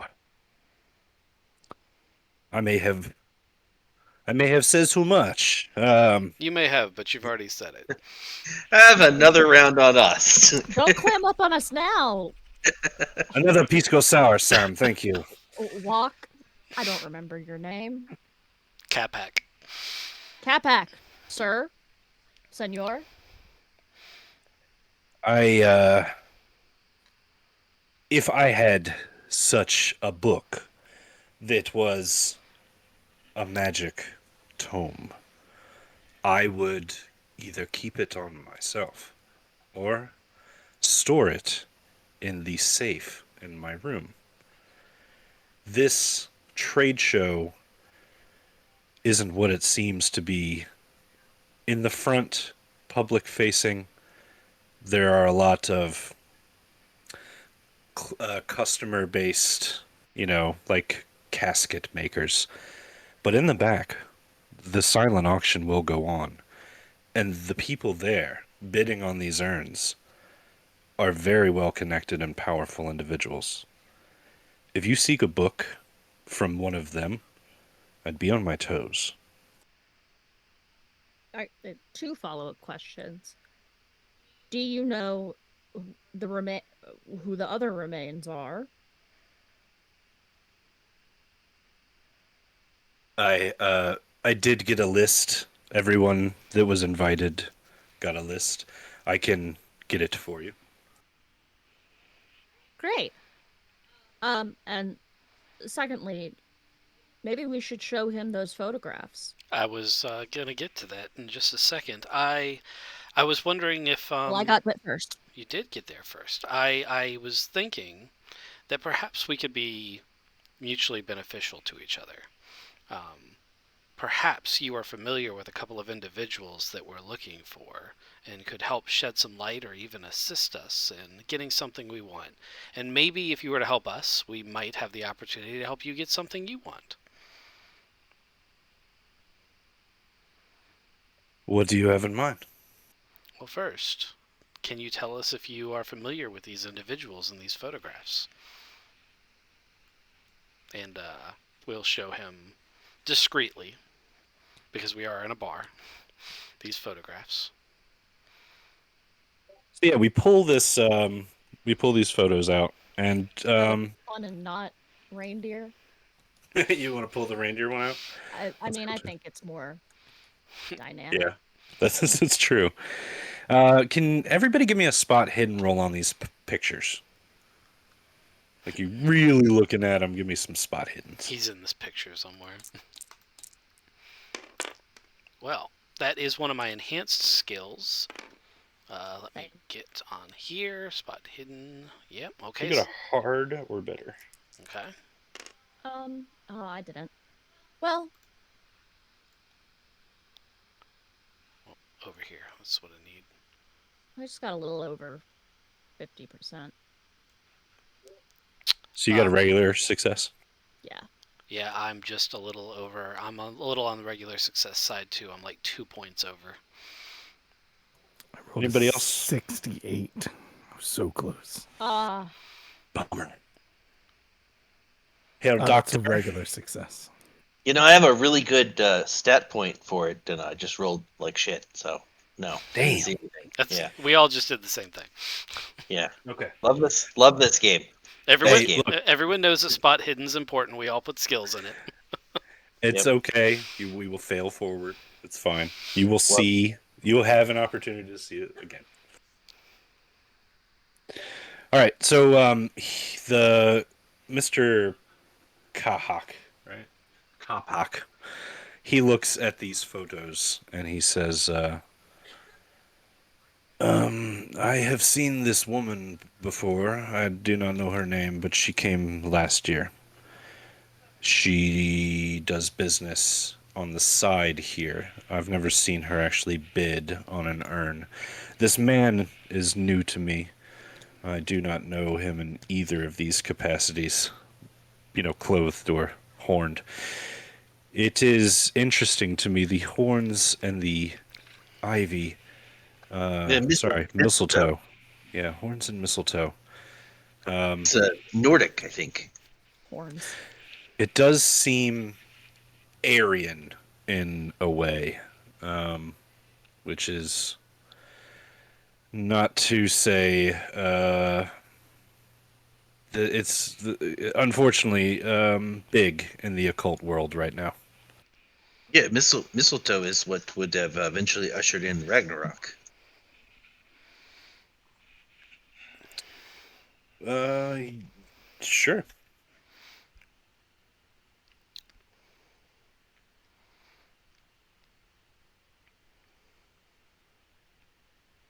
They like I said, I've seen this woman. She's been here before, but not buying urns.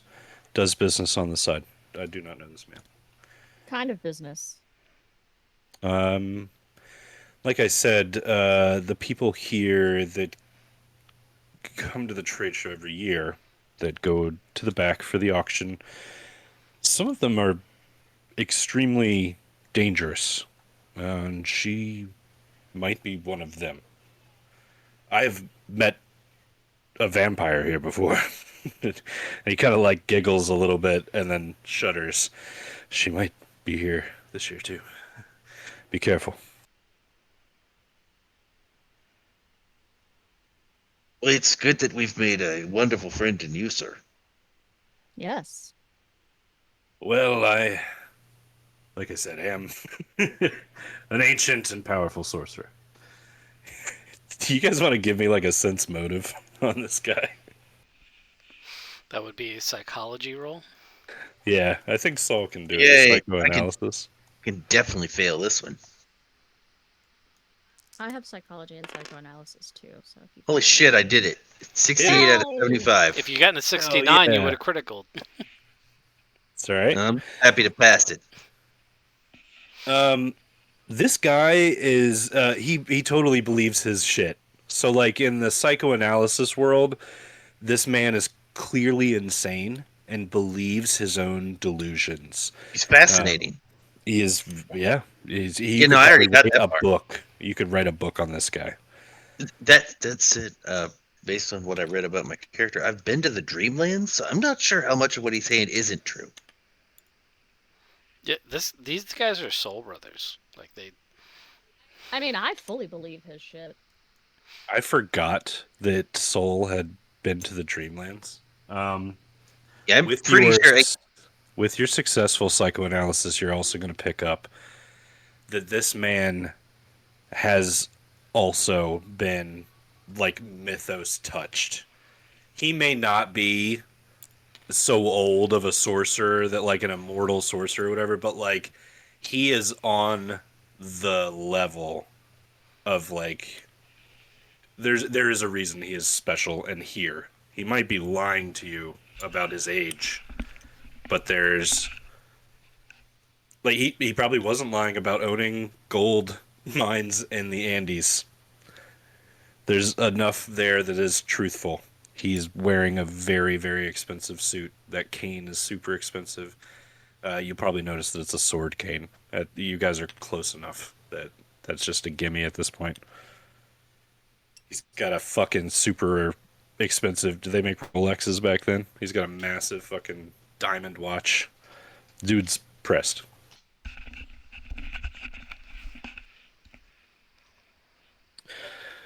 So you get that from him. Yeah, psychoanalysis complete. Did that answer your question? Probably not. I don't know. I guess. What was my question? You didn't have one. The GM asked for a Yeah. psychoanalysis sense motive roll. Yeah, to see if Good, he was good. telling the truth. Yeah, I mean, I already thought he was telling the truth. Cool. Well, now you have the information about the woman, and I'm sorry about the man. I don't know him. It's okay. Maybe they will be here tomorrow doing business. We would be very interested in a book they'll have with them. And while I don't expect you to be able to acquire this from me, if you were to give us information that would help us with it, we might be able to help you acquire something you want. It's a potential trade we could make. Unfortunately, I was hoping you would just know who they were and be able to give us direct information to help, but I guess we'll have to settle for being able to potentially help each other. Yes, I'm very sorry I wasn't of more help, but I am here for the urn of the guy. No, sorry, Giles de Ray. Yeah, the serial pedophile Guy Ritchie. Is that what you said? No, he was. No. You absolutely. That is exactly who you described. Not I Guy said Ritchie, but no. I looked up. I looked the guy 15th up. century warlock and serial killer. Chris nailed him. Serial killer, child serial killer, and rapist. Yeah, no, he's bad dude. Whoa. Unless you accidentally made a fake guy who is this guy. Good job. Oh. He can also hand you the list of people. There is no. I don't know if like you guys know like famous witches, Yes. but there's a lot of them on this list. There's like Alice Keitler. There's Petronilla Demeath. There's Agnes Sampson. Most of these are Scottish or Ireland. There's some Englands in there too, like Anne Redfern, Catherine Branch. She's from America. America. Anyway, America. But yeah, they all seem to have a theme.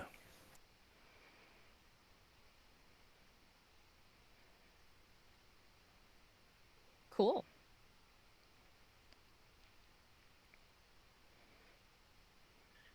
You guys can sit here drinking all night, but Mr.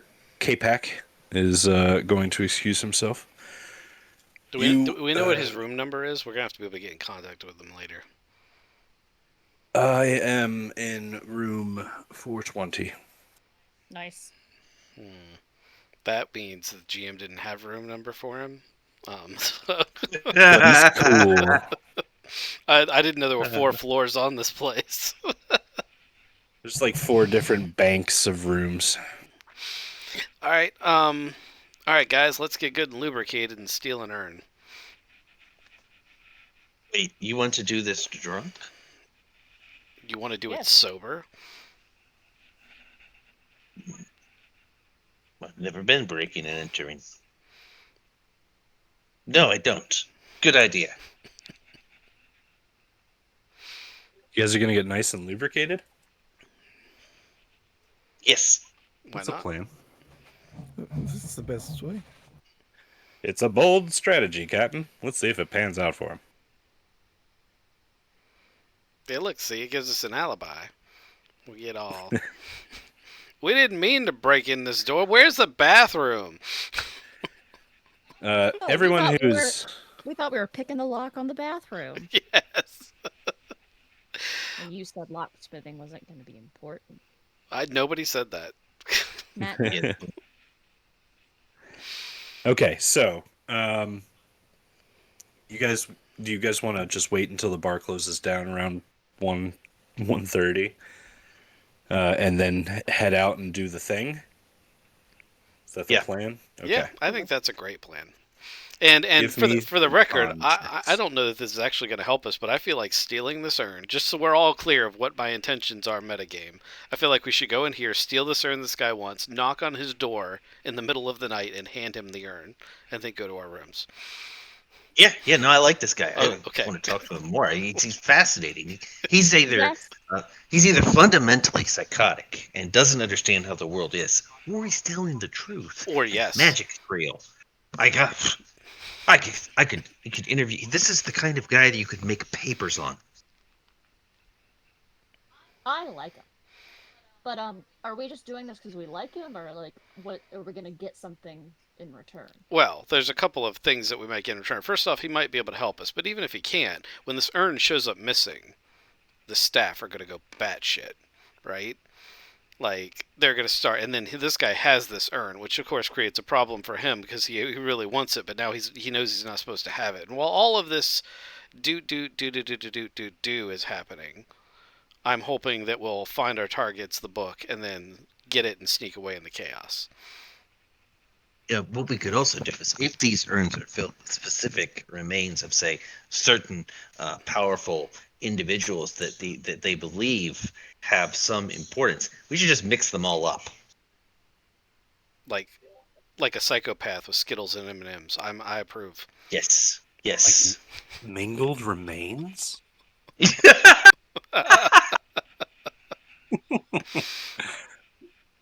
All right.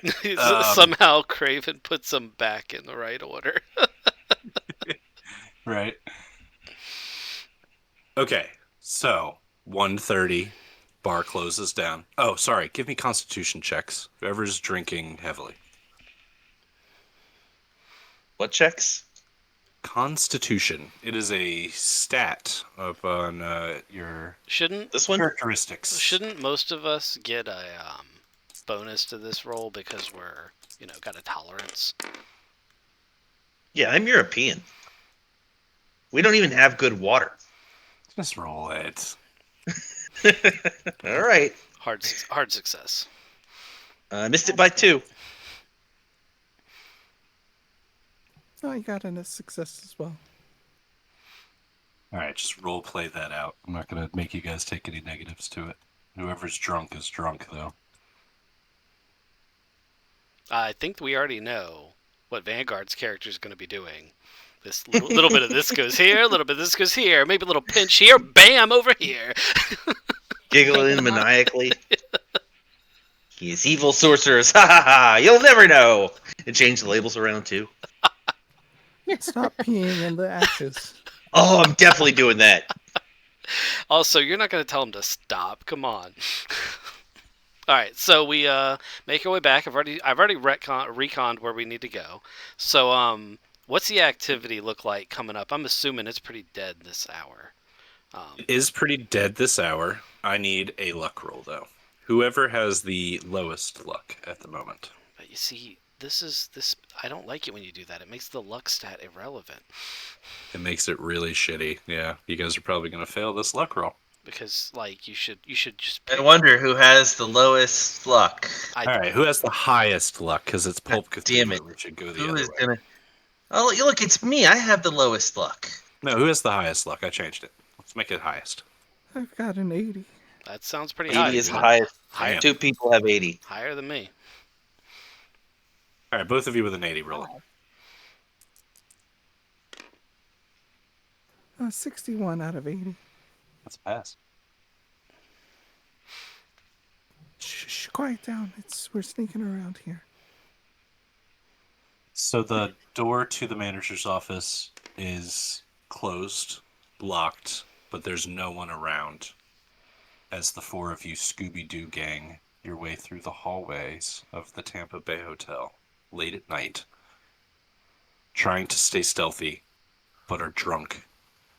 You get to the manager's door, and who is doing the lock? All right. Question: is there a window? Not into the manager's office from this side of the hallway.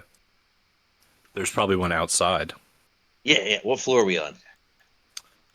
You guys are on the first floor, main floor. Because I put points in climb. I was gonna climb up there. Oh, I guess we could. So two of us have lockpick. I don't know how many points Kizik put in it because we couldn't actually modify our sheets, but I'm at a 50. I'm at a 80. You should take the first shot. Shit, Mary. Yeah, apparently she only dumped her skills into two things. I'm good at two things. Oh, all right. Sorry. I little you go to step up to it. I'm like, oh no, you've got the. Oh no, wrong I'll model shoot you for in the that." face if you try to do that. That's not gonna work well. We don't get along. I know. I'm saying you as the law bender. Watch this. I know a thing or two. I got a 72 out of 80. That was a lot closer than I wanted it to be. It's you. Oh, just a sec. And then, tee and I.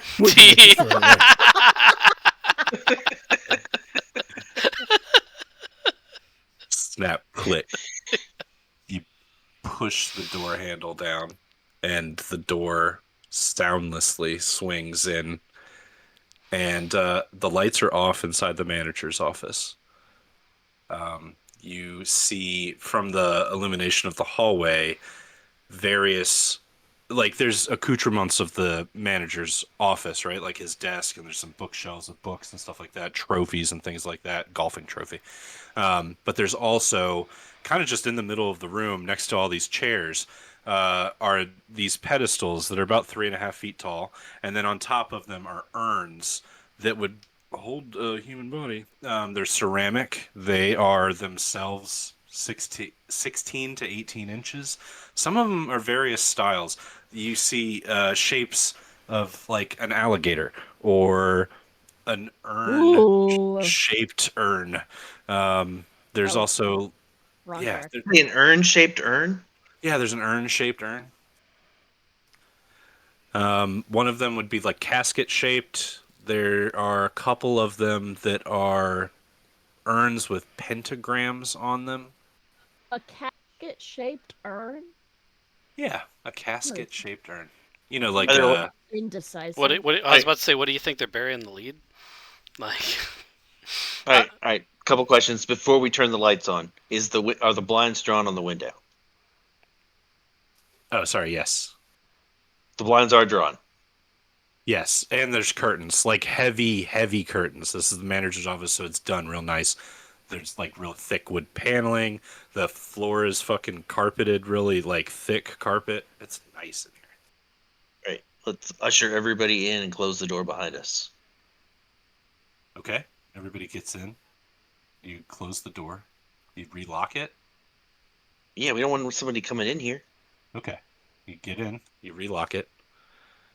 And people, give me. Well, just look around. It's fuck it. I don't need perception checks. Yeah, you guys see the urns. Unless you guys go through the desk or anything like that. Tell me what you want to do.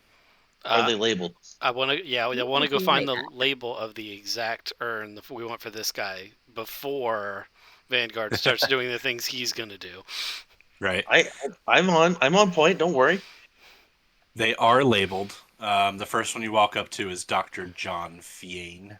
Then there's like Bessie Dunlop, and then like I think I said Catherine Branch, and others. Like they're all labeled. They all have a little name tag at the where the urn and the pedestal are sitting So together. I also want to search the room. Once I find this urn and locate it, I want to search the room for the book. I don't think it's in here, but I'd feel really dumb if it was in here the whole time and we didn't even look for it. Ask if there's a guest register in there. And Liana wants to check for a guest register. All right. So there is a guest registry, and you do find the urn of the warlock pedophile. Okay. But I don't find a book. Set that one aside. Yeah, set that one aside. Okay. You set that one aside next to the door. Is Take it there off a- the pedestal. Put it next to the floor. Is there a spare urn in here? No, but there's like a trash can bucket. Is there something like? Is there a lamp that if you took the lamp out of it, it could work as an urn? Yes. All right. I'm gonna take the label off of the guy one and put it on that. I want to dump all the ashes into the trash can, and then portion them back out evenly into each urn. He's making bathtub hooch out of the urn's remains. So when we leave, they won't even know it's missing. I Remains. love every part of this except for I was hoping they would discover that it was missing. I guess technically they will, because eventually they'll go to auction and be like, "Why is this a lamp?" Well, technically, we could just put. Hold on, we could take the ashes out of the urn, put them in a different container, and then put the right container back. So there would be no evidence that we did this. There would, and we could do that, but we do want them to discover that this urn is missing. That's part of the distraction. Okay, this was just time delay. Yeah, exactly. Perfect. I thought this through. No bad thing can possibly happen now. Right? There was a guest registry, by the way, Allie. Oh, thank you. That was my next question. I just feel like that's handy to have. You should just take it. Yeah. Just pull out your smartphone and take a picture of it. 1928. What do you want to do? Do you want to take the entire book? It's Yes. The full month, day by day. So it's November, December, and Okay, no, this- I don't want the whole book. Can I just rip out the pages for this yeah, weekend? yeah, absolutely. This past like week or whatever, you can. Yes. Okay, you do that, and you have those. And I have the urn with the special Warlock. Yep, serial pedophile Guy Ritchie. you sure do. And I'm gonna fold up those pages super tiny so nobody knows I have them. And Okay. we're gonna leave the psychopath to mix the Skittles and M&Ms. And I think as soon as we're all done with this, we're gonna head back out and we're gonna go to room 420 and deliver this urn. Is there so we know they put these things in. Is there anything else for the trade show they put in here? We know there's No. we know there's no book because I couldn't find it. All right, then, yeah, I'm just gonna mix everything up and then also mix around all the tags, even though that's pointless. But you want to mix it good. You're not sober, so it still makes sense. Yeah, it makes. I'm giggling maniacally the whole time. Or I'm sorry, giggling is right, not cackling, just giggling. Teehee. There's like a tee heat every 30 seconds. Teehee. It sounds evil when you do it like that.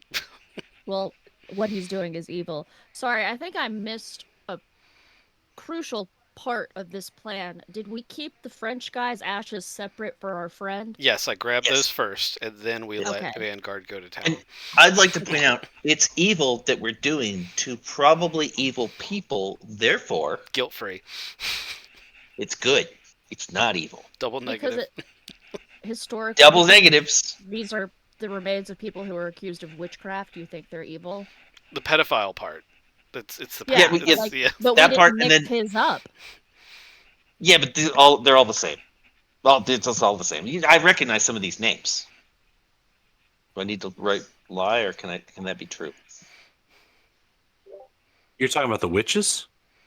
Yeah, I recognize some of these names, right? I'm gonna say Sure. that regardless of whether it's true or not. Okay. We could roll a. Yeah, we don't need to roll off. She can believe you or not. It's okay. Yeah, exactly. I mean, She I am knows I'm. the occultist, so I probably You know these names. have a pretty good idea of these names, and I'm a little insulted you're just outright accusing them of being evil. And I mean, like, really, it's not them Pretty that we broad need. 1928 brush you're painting with there. It's not just Saul. them. It's these evil people will be trying to take these. I mean, let's be honest. If I like the guy upstairs, he's very nice. He's probably not a good guy. I'd love to interview him. But you don't live 1,300 years and not do some bad shit. You know what I'm saying? Sure. Or he's just fucking crazy. Or both. Either way, he's going to get a dead body in an urn. Exactly. So will Right. all these people. They'll get one total dead body. If you added it all, well, no, technically it'd be 1/12 short. Well, most of them will get a whole body. Who has the worst stealth?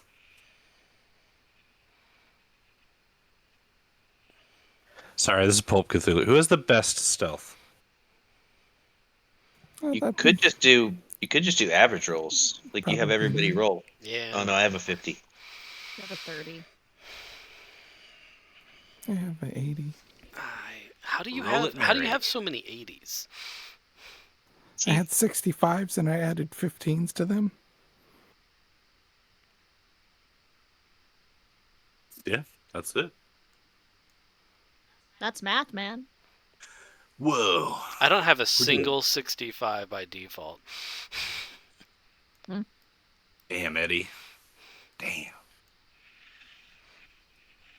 All right. Who had the highest stealth? Roll it, please. I think it's Mary. Oh, that's a 3.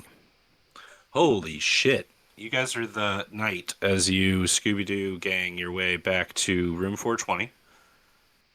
And you knock on the door. And the door is open and out glides, still in sunglasses, not in a suit. He is now in a full set of blue silk pajamas. I was about to say it's Hugh Hefner robes. It's gotta be. Yeah, he has a cigar jacket.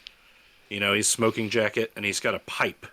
And he opens the door, and you know, in his thick Peruvian accent that I'm terrible at, he's like, "Yes, I have I." a gift See? for you, and We got a present. and Tee. and we would appreciate if you have any way of helping us with our acquisition we would like to make. And I hand him the urn. We have now helped you with your acquisition. He looks at this urn. You, come inside. Come in now. Come on. And he offers. I mean, he like opens the door. Come on, come in. Tee hee. When we go to his room, does he have a bar in there? No, his room is it's like one of the suite rooms. It's an ensuite, so it's got a bathroom. It's 1928, so really it's a. I don't know if you guys know what a vertical toilet is, but like the tank is hanging on the wall, like really high up, and it Yeah. uses the gravity of the water to like push the Flush water it, out of the yeah. toilet. Yeah. Yeah. Anyway, there's a huge walled tank for the toilet, clawfoot tub, really nice tiled in the bathroom. But then he's got a king size bed in here, and he's got matching like leather luggage. It's all baby blue, and He's it got a has- liquor cabinet too, right? yeah. So like one of the baby blue leather luggages is open, and there's a bar in there. It's a wet bar. That Oh, I did not got come you. with the hotel room. He brought it. Like one of those suitcase bars. Yes. My So next he, character will have something like that. He offers you a seat at the couch, and he goes to pour you guys drinks. You have been gone quite a while. We had some more drinks. Ah, I see. Okay. And you have gotten the urn. That's very nice. Thank you. Very I easy. don't have to pay for it now. It's, well, I can still pay. You want a favor? Indeed, we actually want this book that we've mentioned. Can you tell me more about this book? Nope. Not because I don't want to, but Just because I don't. I don't know anything about it other than it's in the possession of these two individuals we have showed you the pictures of. I see. I have done some asking around with my vampire friend, and I've heard of this place called Tokobaga Swamp. It is a place that a lot of these people here at the trade show go to after buying these urns to do rituals with. And they go out to Tokoboga Swamp. It's a little bit north from here. If it is the case that you need to go, I do have a car. It is a Rolls Royce.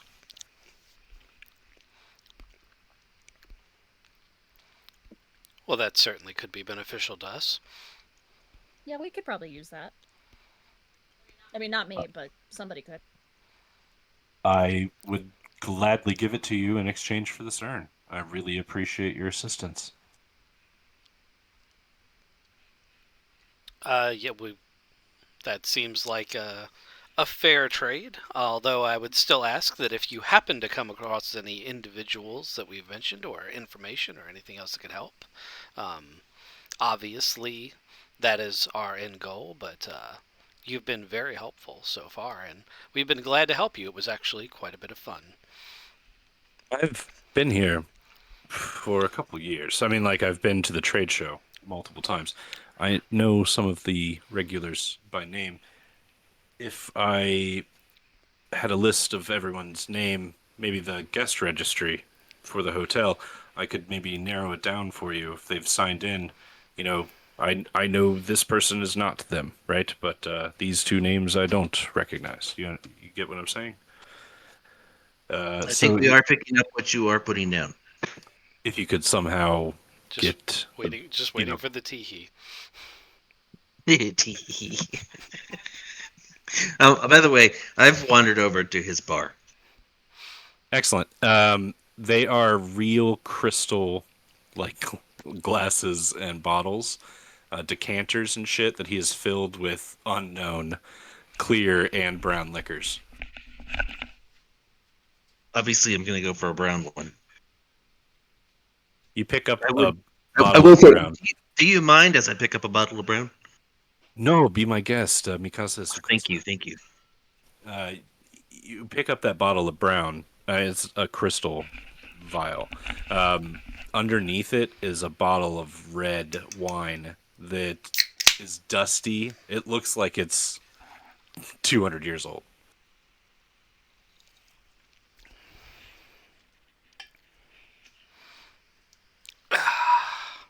And the drink that you pour from the brown is delicious.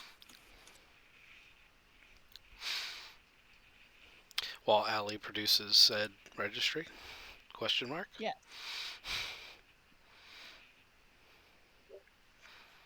Here you go, Ah, sir. the oh, this is yes, okay. He opens it up and he starts flipping through. Let's see here. I recognize Zozia. Uh, she is also known as Baba. I told you I had a vampire here. She is this name, and he points. This one, and this one. Um, this is Edson Jode. He is very strange, but he comes to the trade show every year to offer his services as a grave witcher. There, of course, is my name, Pahuak Kapak. Here is a Claire Dumont. She is the Kansas City toothpaste heiress. Have you heard of her? No. No. No? She's quite young. I think I know of her because she is very wealthy and in the newspaper a lot, but I have not seen her here before. So that is very interesting. Um, this one, he like points to a smudge. It says Mr. Grau, Grau. Next to it, in very neat woman-like handwriting, it says Elke Weber. And then underneath that, it says Johann Mueller. And Mr. Kapak says, I do not recognize these. They sound German, right? Johann Mueller? Elke Weber? They might be your people. It lists their names, all three of them, in the verboten suites.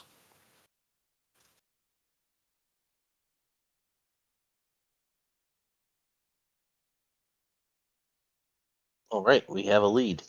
Mm-hmm. I mean, yeah, we have a lead. Verboten suites, really? That's what we went I with? what was the name of the strange individual that Mary mentioned earlier?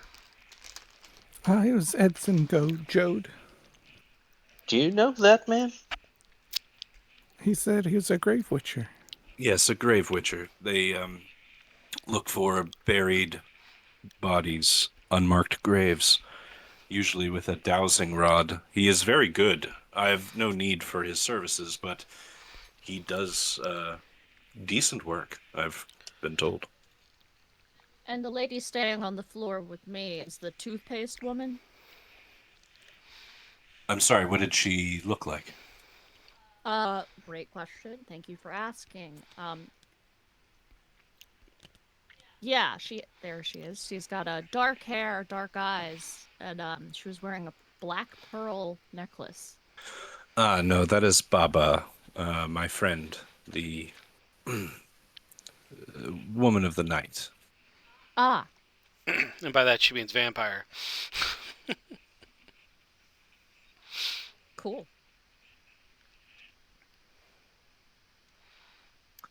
Yes, she is very fun to talk to.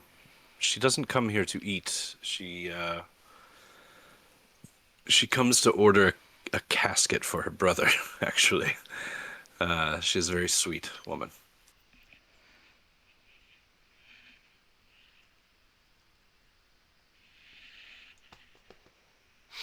If you want more of my bar, please feel free. I think I'm going to go out on the back patio and keep lighting my pipe. Uh, I bid you a good night. He stands up with his pipe and he heads outside. Well, all right, team. We have a clue. What do we do next? Yeah. Go to sleep. It's pretty late.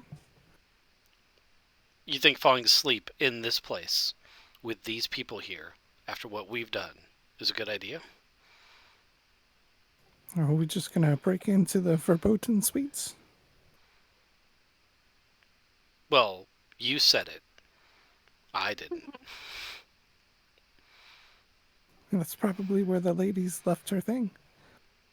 I mean, those handwritings, the Elkie one.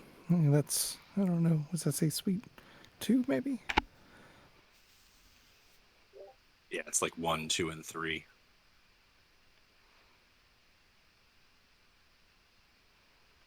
Mary hasn't made a rash decision yet, so I'm gonna see what she wants to do.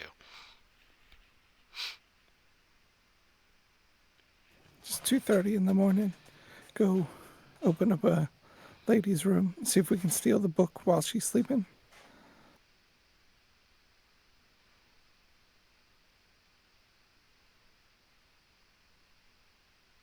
Um, correct me if I'm wrong. I turn to the criminal. Generally, when you do any form of breaking and entering, do you normally do it when they're not in the house, right? When possible, that is the easiest way. However, Yep. however, if you know they're carrying the thing that that you want to steal on their person, doing it while they're sleeping isn't a terrible idea. Then I All do. right. Well, that's two A's. So, Leona, unless you're against it, then I guess we're gonna be breaking in. No. Um, I'm not sure I'm equipped for that. I think you and me are Plan B. I think that's a good plan. By plan B, do you mean we stay here, drink and smoke with our Peruvian friend, and wait for them to bring the book to us? No, no, Oh, we go with them and wait in the hallway for things to go to shit, and then burst in with the violence and bloodshed. do like my plan a lot better. Yeah, I do too, but it's probably not going to work.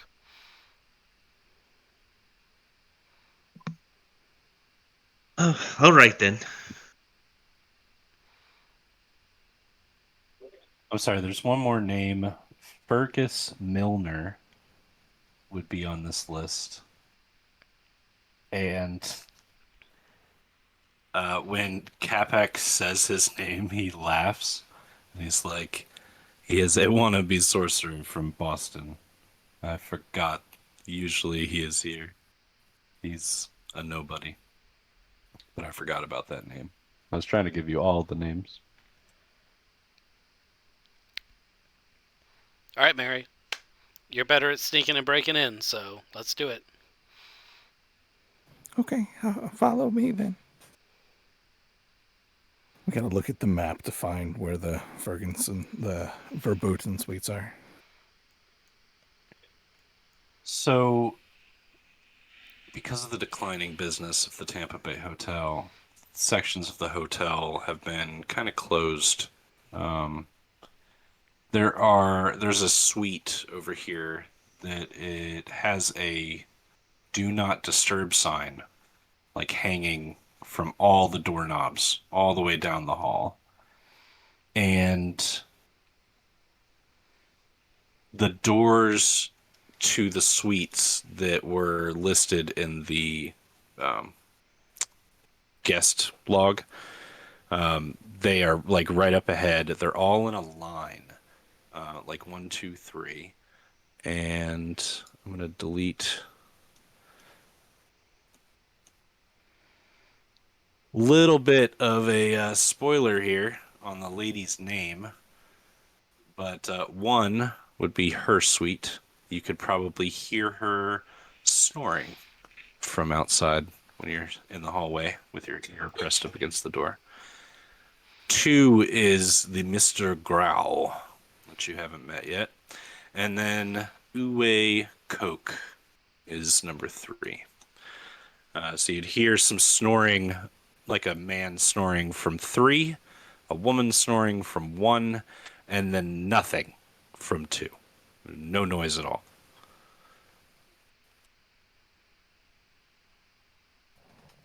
Yeah, well, we think quiet.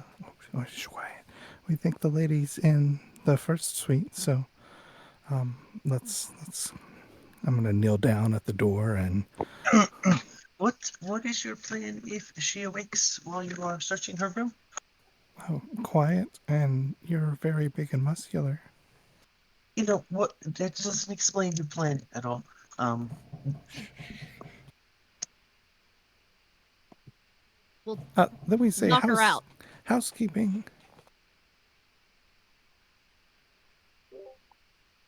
You say housekeeping? No, no, no. That's the plan. If she wakes up, Oh, okay. housekeeping, and just run away. Or okay.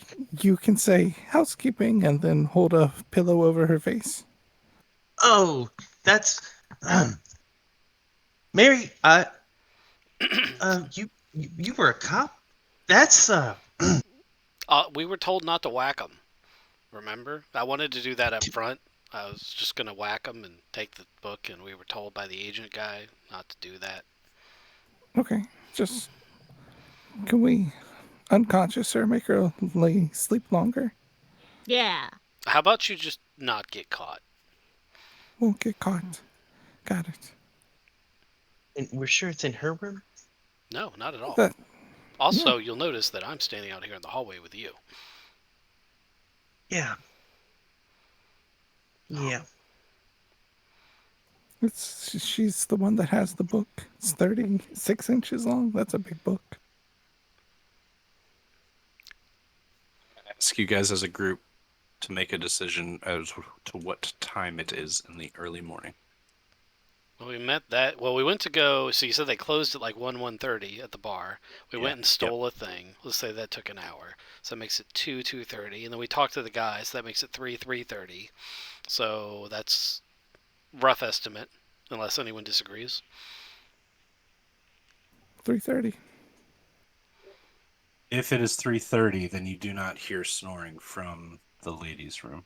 I'm sorry. It is silence, silence, and then a man snoring in number 3. Can we like look under through the crack of the door or something? It's an old door. There's gonna be a gap. Exceptional. Yeah, I can. Who's doing it? I was about to say I don't know who's doing it. We could all take turns if you wanted. No snoring. Yeah, I'll look under the door. 56. Pass. You see a blonde woman with a braid around her head out on the patio of the room. She's got the doors open, big patio door, and she's in these like mystical robes out on the patio doing some sort of like ritual. She's maybe like cross-legged with her arms out above her head and like rocking back and forth. You can see her through the crack in the door. There's also a like a big steamer chest in this room. Beside all the other accoutrements, bed, dressers, shit. Mary pulls her head up from the floor and says, "She's awake, guys. She's awake." Okay, what you doing? She's kind of in a trance looking. Oh, she's on the balcony. Did you see a book? I saw a big old chest. I didn't see the book. Look again for the book. All right. I looked just for the book this time. There's a writing desk in there that could just it has like shit on it. You don't see the book. There's a writing desk. It could be there. It could be in the trunk. I don't see the book. Let's check the next room and see if we can lay eyes on the book. Sneak and tiptoe down to the next room. Sorry, which room were we just looking at? I think I missed that. Room one. Number 1. Okay, that's what I was flipped around. Give me a perception roll for looking under the door of number 2. 83. That is a fail. Are we still just doing it one person doing this? I can Because get out the way. because I wanted to do it differently the first time, and then Kizik kind of just rolled and said I did it. How do you want to do it? I wanted to take turns and have us each have a very careful look and take our time and do it correctly. Eddie, would you like to do your perception roll? I would, yes. You know, it's nice to get to play the game. Oh, that was a 20 and then rolled to an 80. What a shit. Okay, well, I didn't see it because it rolled to 80. Next. You lay your head down. There's like no light inside of the room that would help you look through it. You want to go on to 3? No, I wanted us all to take our time in turns and do it. I wanted us all to do it. All right, I think Soul rolled a 49. He just messaged me. So you look under. Hold on. Let's see if Soul passes that with a 49.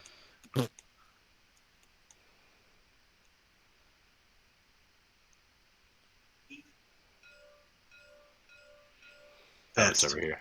Oh, you did? Good. Okay. So Soul sticks his head maybe you guys look through like the keyhole, right? Of the keyhole in the door. Just Just picture roll. four dumbasses standing in front of a door. Right? Not stealthy at all. Just all trying to look through it. So you put your eye up to the keyhole, and our camera kind of pans in, and you see this man sitting at the edge of his bed.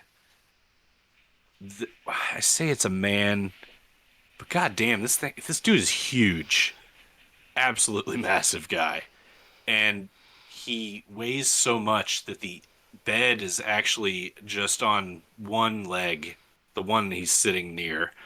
The other three legs of the metal frame bed are just like cocked upright in the air because he weighs so much. And he's sitting there completely motionless, just staring at the wall, eyes open. Okay, but no book. No book. All right. I have a terrible idea. I turn to Eddie. We need to start a fire. We haven't checked the third room yet, but I agree. Getting them out of the room suddenly. I was It doesn't thinking. have to be a big fire. Just I was thinking fire or gunshots. gunshots would definitely raise an alarm. A fire is just something that happens. True. But unless it's a big fire all of a sudden, I'm not sure it would stop them from taking their book with them. I guess that wouldn't necessarily be true for gunshots either. But yes, let's check the third room and then pursue a distraction. Flushing them out is definitely a thing we should consider. I don't know I if that. mean, I don't think it's a terrible idea. we can start the fire and then rush into the rooms to help them out. You know what I'm saying? Like, don't give them time to react. Make sure there's lots of smoke. Hell, we could just make a bunch of smoke. Indeed. It was always burning from the world keeps turning. How Tampa Bay was burned to the ground. The whole city. Yep. The Great Tampa Bay Fire of 1928. It's famous in our world history. Pretty famous. Yep. Anyway, All right. Somebody give me a perception spot hidden lucky roll from Yue's room door. Looky Lou. it's Leona's turn. Ooh. Hee hee. She found it. I see. All right. She found it or something worse, like a naked dude with horns on his head. She does find Uwe Coke. He is asleep in his bed. You can see maybe he's just got a one candle kind of burning on the far wall. You see next to his bed an attaché case. It's big enough to fit books in. It's at the foot of the bed, and there's other things in here, but Uwe himself is asleep, snoring very loudly.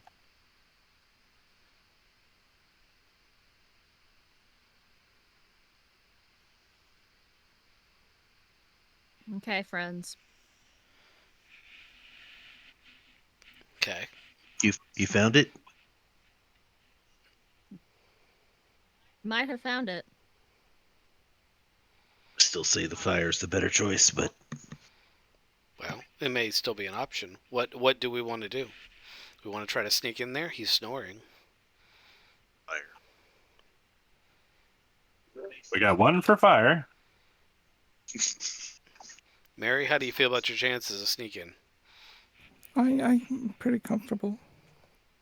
And you guys can start a fire too if you want. Well, I think these plans are mutually exclusive. I do not think we can just start a fire and try the sneaking approach. I believe one will interrupt the other. Yeah, I feel like if we break in and tell the dude there's a fire and he, opens his eyes to little Mary going through his sock drawer, Yeah, Pink Panthering through the room. right? Like, Dun-dun, dun-dun, Da, da, dun-dun. I feel like these are mutually so. I wanna acknowledge that both of these are legitimate plans and that neither of them are my plan. Just had an image of Mary with a lampshade trying to be a light. Click. Speaking of click, the lights go off in Magda's suite, suite number 1.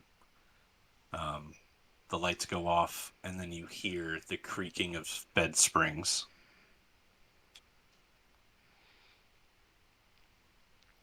Does the snoring stop? No. Okay, that's good. They're not telepathically linked currently. All right, let me sneak in. Maybe it's not in there. I think I could probably. I'm pretty confident I can get the suitcase. All right. You want to give me a locksmith roll, please? So, guys, here's the plan. If Mary fails, she runs out of the room. The guy chases her. We run into the room after they run out and look for the book.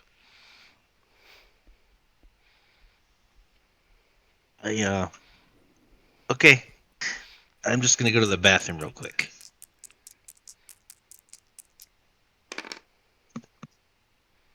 That's a 12. That's Click. an extreme success. Click. This is the lock-picking lawyer. Just one little rake. A number 2. A number You can 2. open a master lock with another master lock. You easily unlock this door and go to open it. I open it as stealthily as possible, holding the handle down. Not going to let that click happen. Excellent. You got the door open. You see the attaché case. It's at the foot of this writing desk, the same writing desk in everybody's room. It's between the writing desk and the bed. I sneak in, make sure the door doesn't make a big sound, and I try to lift the briefcase up as quietly as possible. Give me a stealth roll, please.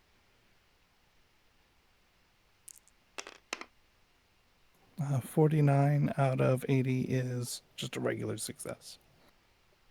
You are the shadow across the dark floor. Mary walks across, grabs the attaché case very quietly, like a cat, comes back. Do you want to leave the room now that you have it? I do.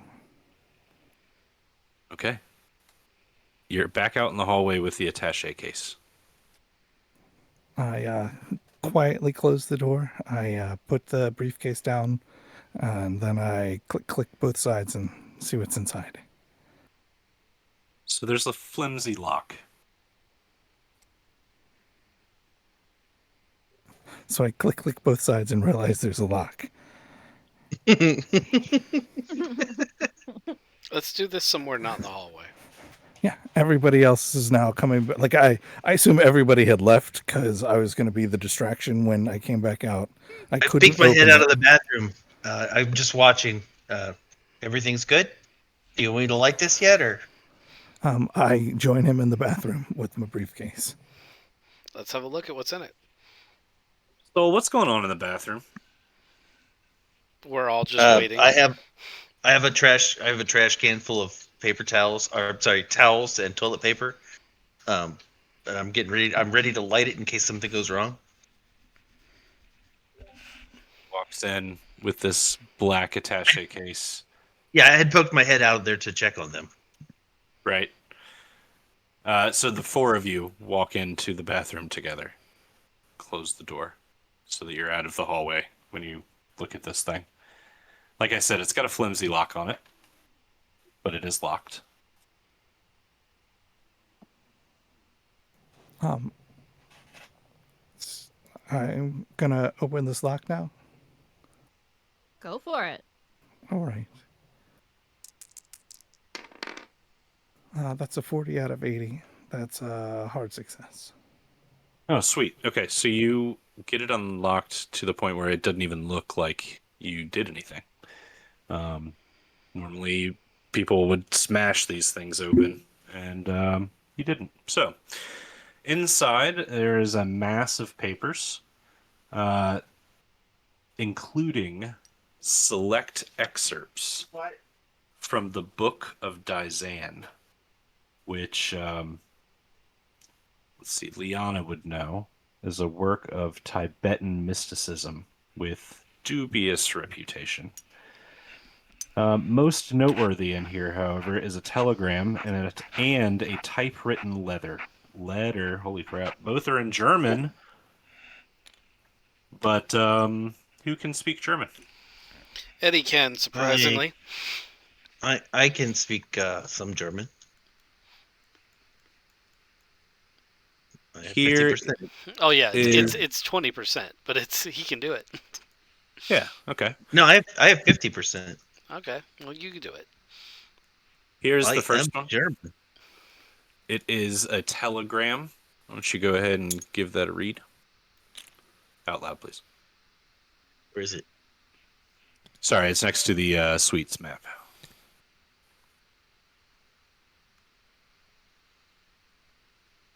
Let's see. It's from the R register graph. Per Magda, meet with new associate. Stop. Herr Gra waiting at Port of Hamburg. Stop. Purchase him a ticket. Stop. Unusual but assured necessary. Stop. The second thing in German is the letter. It is a handwritten one. It's somewhat terse when you read this. I don't expect you guys to read it like this is 8th grade English class. I will read it out loud. Unless somebody wants to read it in their thick Irish accent.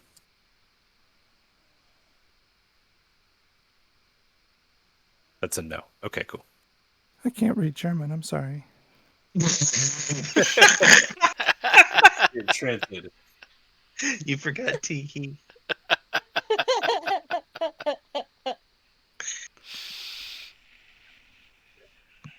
So it says, I have received an affirmative vote for Project Avestan, though the proposal has met with considerable skepticism. Therefore, it is imperative we locate the Tibetan remains for verification.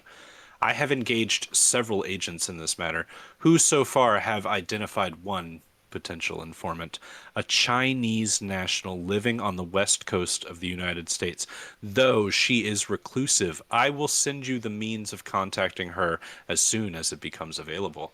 It is my understanding from Frau Zisner, the that a complete verification is possible, given that the specimen is genuine. She stressed repeatedly, however, that the remains must be wholly intact, or some type of disaster will be forthcoming. For my own personal safety, as well as to avoid any damage to my reputation, I ask that you complete the verification process prior to your return to Munich. In regards to your previous question, Magda assures me that either fire in sufficient quantities or strong acid can be used to erase any traces of failure. To that end, I will be putting you in touch with Herr Schaefer at the Armory, who should be able to furnish you with something along these lines. Yours sincerely, X.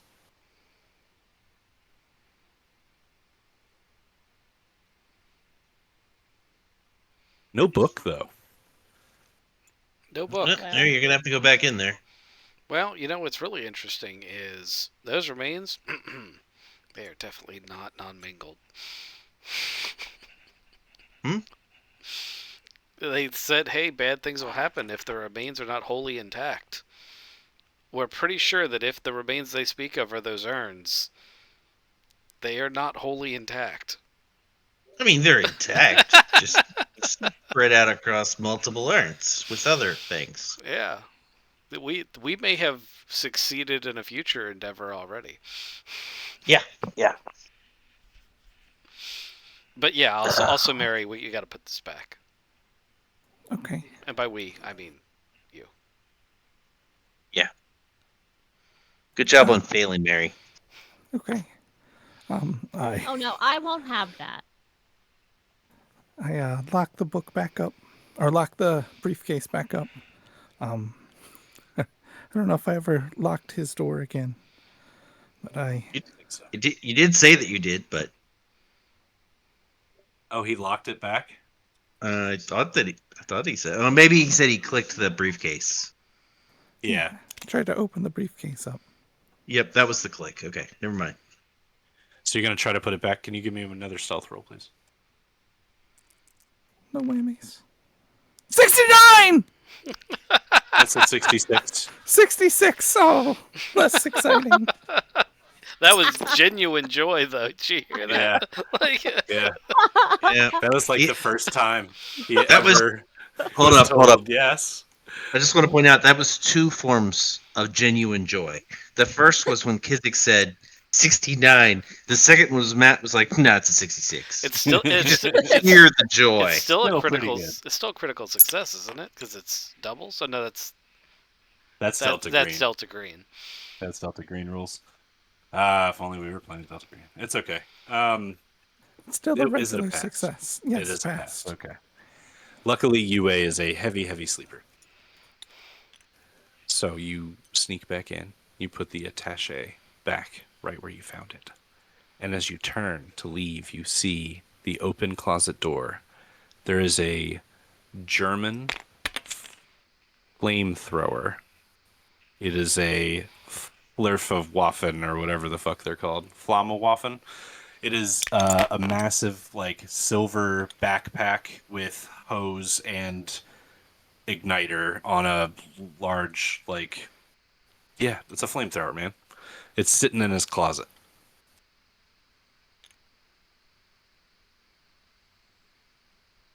Um, Hard time not pulling that out. I'm just sort of playing with it, but I'm not there, so we're safe. no, Mary is. She is the stealth. She is the knight. She doesn't steal a flamethrower for no reason. Oh, you And she have a reason to use it. closes and locks the door. Oh, we were Okay. looking to start a fire. I'm gonna take the flamethrower. My man. Mary said, It "Don't be is silly. We don't need a flamethrower." it is very bulky, and it's going to require a very like a harder stealth roll to get out of the room with it. However, I'll give you this. There is a book called The Voice of the Silence by Blavatsky, and there is a Mauser C96 on a desk next to the bed.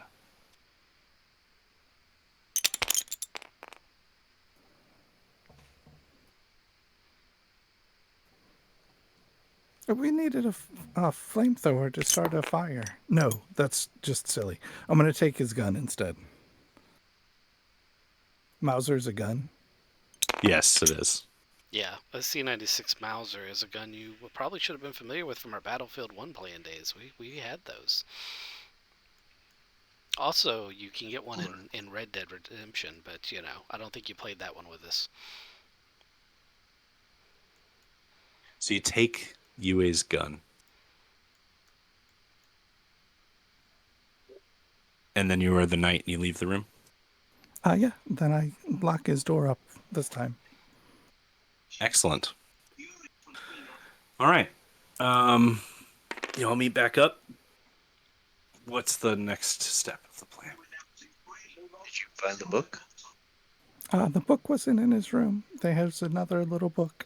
He's got a flamethrower in his closet, and he doesn't have a gun anymore.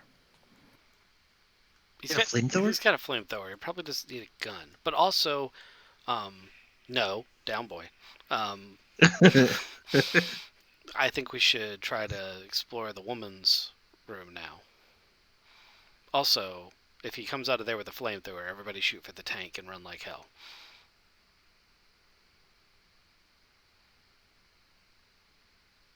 Who's Yeah. giving me a listener spot hidden at Magda's door? Is it Liana's turn? Sure. It can be.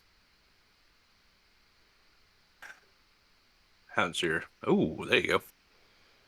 We'll take that. It can be either. Which one do you want it to be?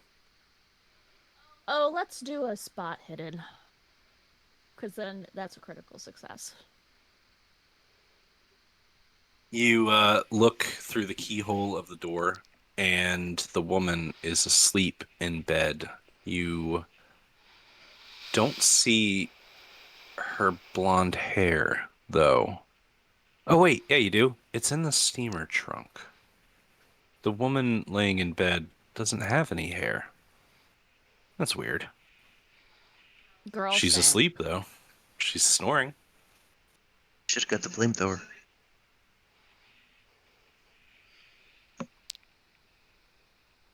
So the steamer trunk is open in her room, and she is asleep and snoring. You don't see her closet door from your keyhole.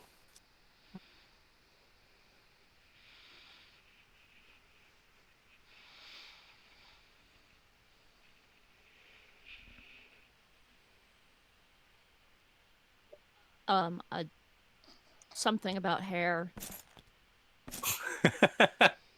I don't see her closet door. Do we want to try and sneak in? I think so if she's What, asleep. If you saw her asleep. what did you say about her hair was in the steamer? Like Yes, in the trunk. not on her head? Correct. She has no hair in the head or on her head. That's not the weirdest thing we've encountered even tonight. Yeah. It's weird. It's really, really fucking weird. Who wants to give me a locksmithing roll on Magda's door? Mary's ready.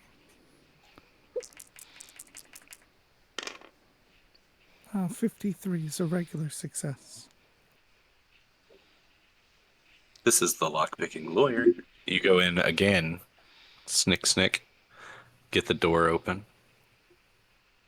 and you hear her little breathing.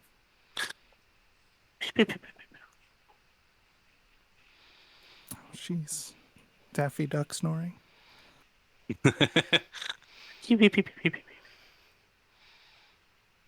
Right, so there's hair sitting on top of a chest. Yeah, so give me a stealth roll if you want to get in the room. Sneaking in. Jeez. 22. That's amazing. All right, so yes, at the foot of the bed is a large steamer chest. On one side is a wig. It's blonde and it's got the braids around it, like in the photo.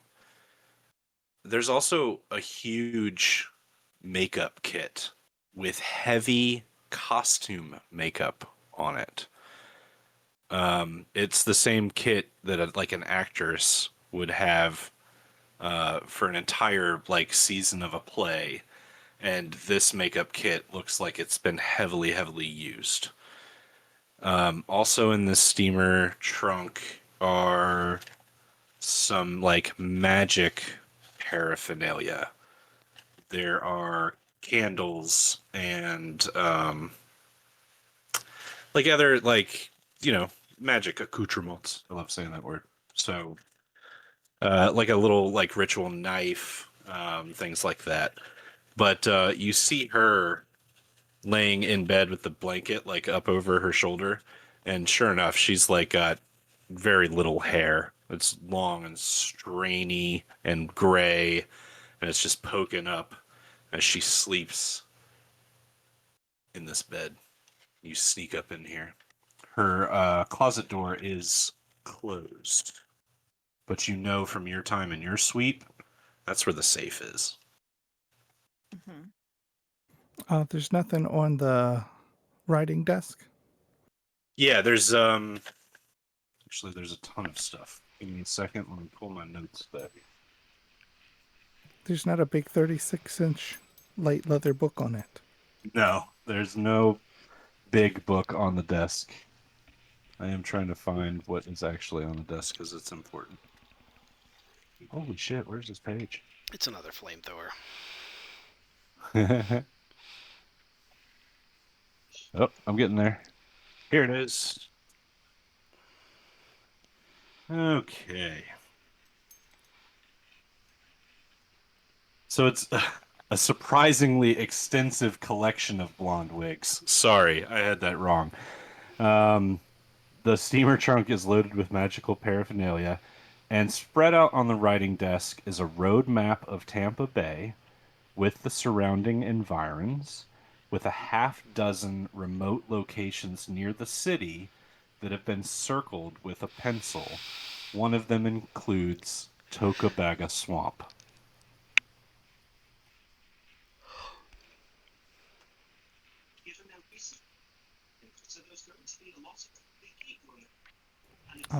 I look at the map for a second, and then I sneak over to the closet. You pop the closet door, and sure enough, there's that key safe, in the closet floor. It's closed. Looks locked. Is there a key on her bedside table or on that desk? Just give me a spot hidden roll.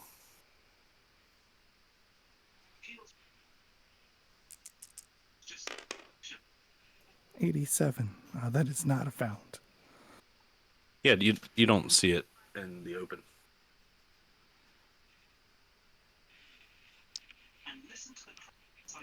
You know this safe too. Like, it would take a hard locksmith roll. It's pretty complex to get it open. It's now getting like 4:30. I'm starting to get nervous. Yeah. I'm going to sneak away before I push my luck too much. Mary, drawn out, sneaking away. Okay. You leave Magda's suite. I guess you're closing and locking the door behind you. Is it Close and lock the door. is it not in there?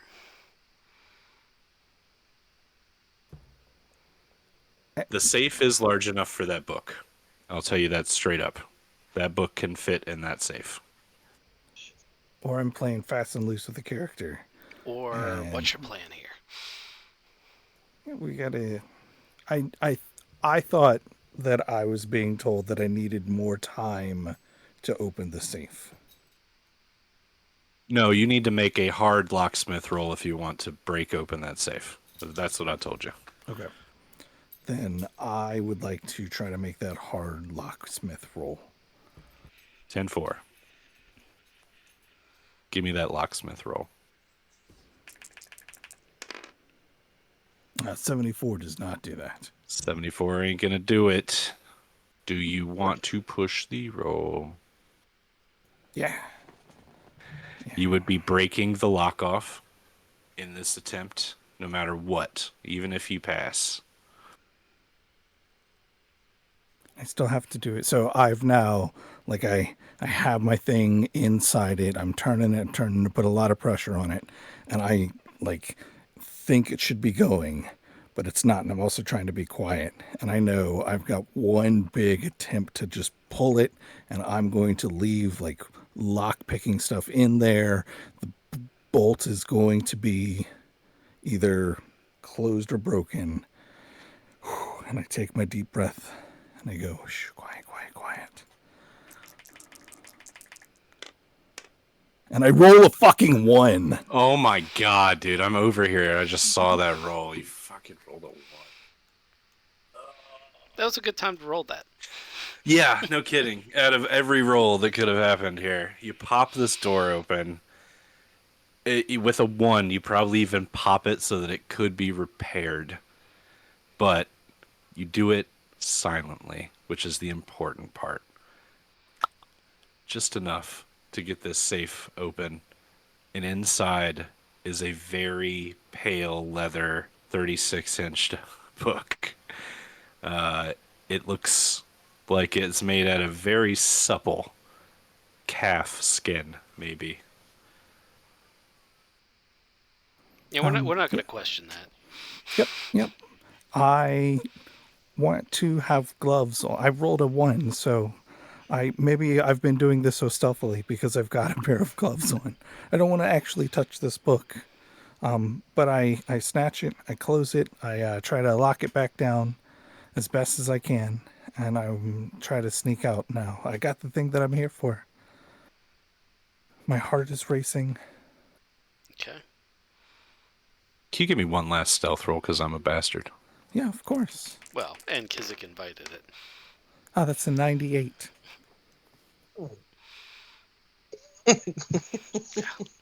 He couldn't. He All right, couldn't. so I'm gonna go start that. He couldn't just say, "I walk into the hallway." Like, I'm gonna go start that fire. So you close the door behind you, and as you click the lock back in place, because you're doing it one-handed now instead of two, you're not putting the proper pressure on that latch, and it's a pretty loud click.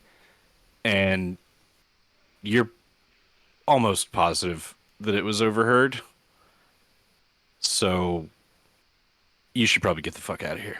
I hastily run to the bathroom and say, "We gotta go, guys. I think she heard me." we're already running. Oh, I'll catch up. That's, it's a 98 because the bathroom's on fire. Yeah, the bathroom is on fire. Did you really set a fire? Yeah. I mean, if Mary came running out there like that thing has not have been heard, I feel like we'd all be like, "Yeah, do it." Like, Yeah, I had everything ready. I just had to add my alcohol to it to start it. Drop a candle in there and boom, done. Okay.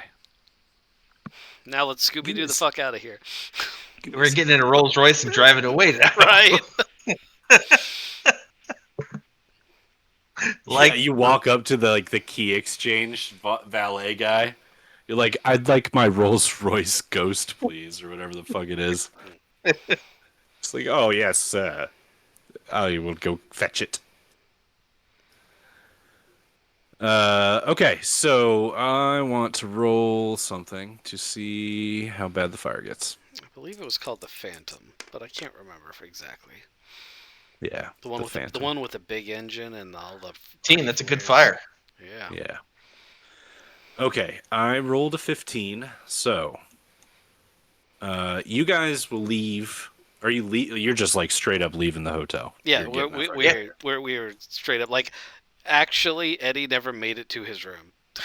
Like, Yeah, whatever personal items we had, gone. but I just think it's hilarious. Like, I never made it to the room. But yeah, we're straight up gonna go Scooby Doo into our car and boom, get out of there. Okay, so it's early morning when you guys get into the Phantom and pull away. Who is driving, and where are you going? You going back to the Samuel L. Davis Cigar Factory?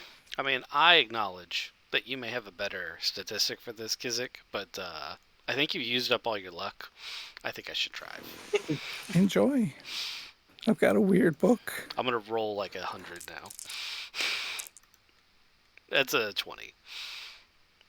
Yeah. He pulls out straight into another car. I rolled a 20, so I do peel out, but I don't not into another car. I'm probably cackling maniacally. This is probably the most expensive car that Eddie has ever seen, much less driven. So as you're driving through like the streets of Tampa early morning, whoever's in the back seat. So there's two of you in the front, two of you in the back. It's a really nice, luxurious car.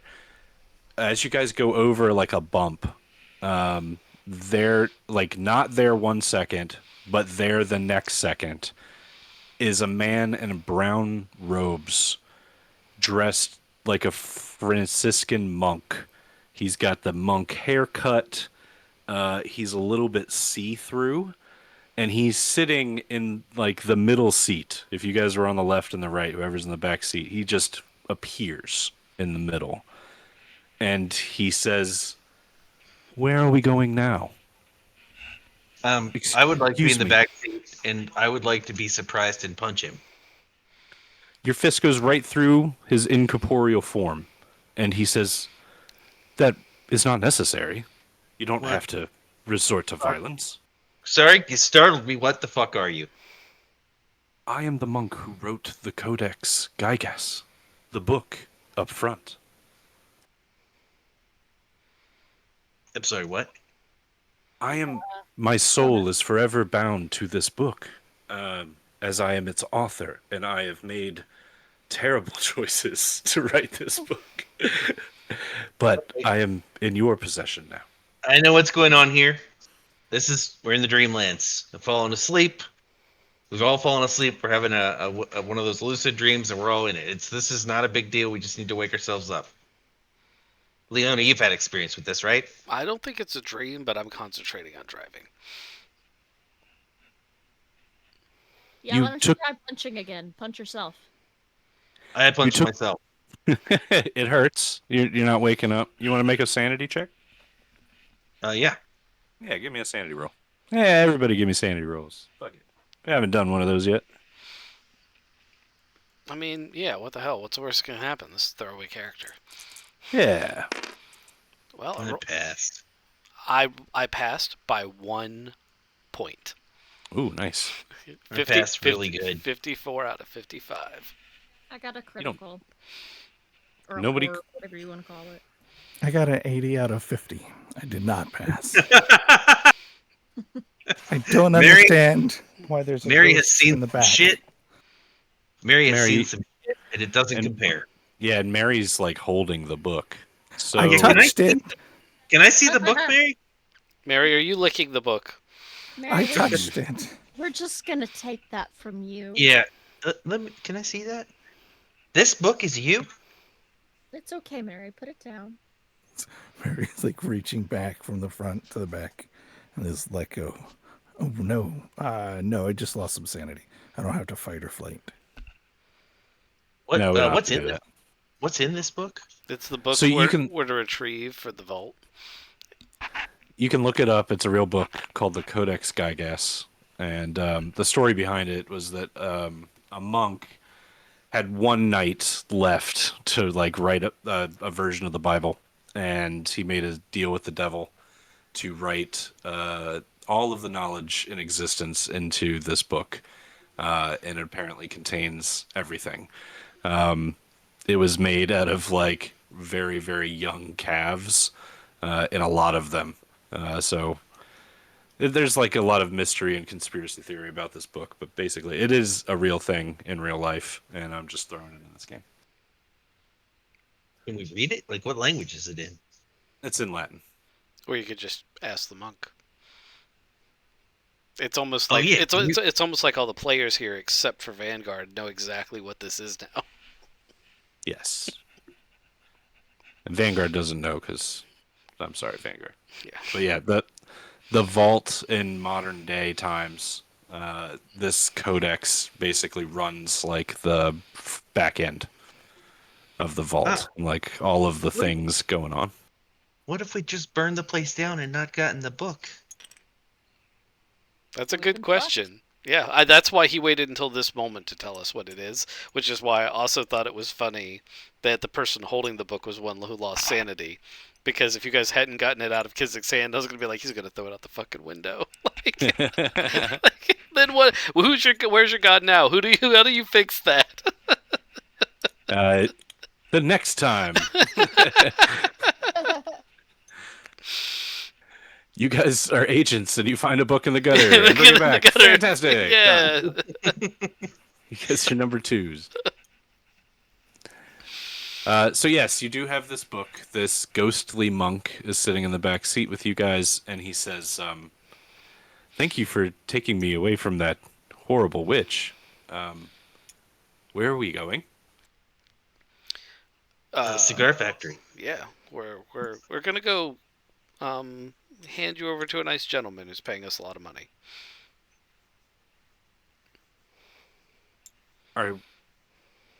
Okay, we can go do that, or Yeah, let's go. Let's go do that. That's fine. So you guys pull up back to the Samuel L. Davis Cigar Factory. I can pull that map back up. Oh, I should probably focus in on the map again then, huh? Nah, it's not that important. Like all the maps that I built that you guys aren't going to get to tonight. Uh, Oop, that's Sewanee. That's the wrong one. I mean, Tampa. that's the life of a GM. It's one of the reasons I'm Yeah, enjoying the new ad hoc. it does make it easier, doesn't it? So you pull your Rolls Royce Phantom up to the Samuel L. Davis Cigar Factory, pull into the parking lot that you guys met in just about, well, over 24 hours ago as a new group. And who has the codex in their hands right now? I do. So as you get out of the car, the monk follows you and will step with you as you walk up to the double We're, doors. we've never stopped talking. Once I got over the whole "this is nuts," this is a source of information. Did that build? No, it didn't. What the hell? Give me a second. 1 second. Sorry. Huh. I lost everything from this. Okay, that's whatever. It looks It, like it you doesn't matter. packed it with our tokens on it. Oh, I did. And of course that wiped. What was ever there Oh, before. that sucks so bad. You'll have to go back to a previous save if you have one. Yeah. Okay, so you guys get back with the book. The codex or the monk follows the book as you guys walk inside. And inside, even this early in the morning, there are a lot of workers busy making cigars. Agent Wagner comes up. He took his suit jacket off. He's just got his shirt on now. He took his tie off, and he walks up with a cup of coffee and meets you guys up in the boardroom where you guys met before. So, how did it go? As he drinks his cup of Joe. Got the book? Oh, great! That's excellent. Hand it over. It's got a follower. I thumb the monk standing next to me, What the fuck are you and then talking I about? and then I put my hand through his head. See, he's there, but he's not there. Here, touch the book. Um, okay. And he goes and touches it, and the monk appears for him. Oh, okay. It's some freaking Jesus. shit, right? He knows everything in the book. He wrote the book. You can Clutching talk to him. It's interactive. his heart. Agent It's Wagner's freaking like, amazing. okay, um, I have just the spot for this. He rotates the book in his hands. Yes, just the spot. What can you tell me about the fascists? They have a flamethrower. And guns. Okay, no book. Guns and a flamethrower. Yeah. Okay. Yeah, also there was something about some remains that they needed to keep Intact. That definitely are no intact. longer intact. What do you guys? What are you getting at? There's Oh, the powder. The powder. It belongs to their bodies.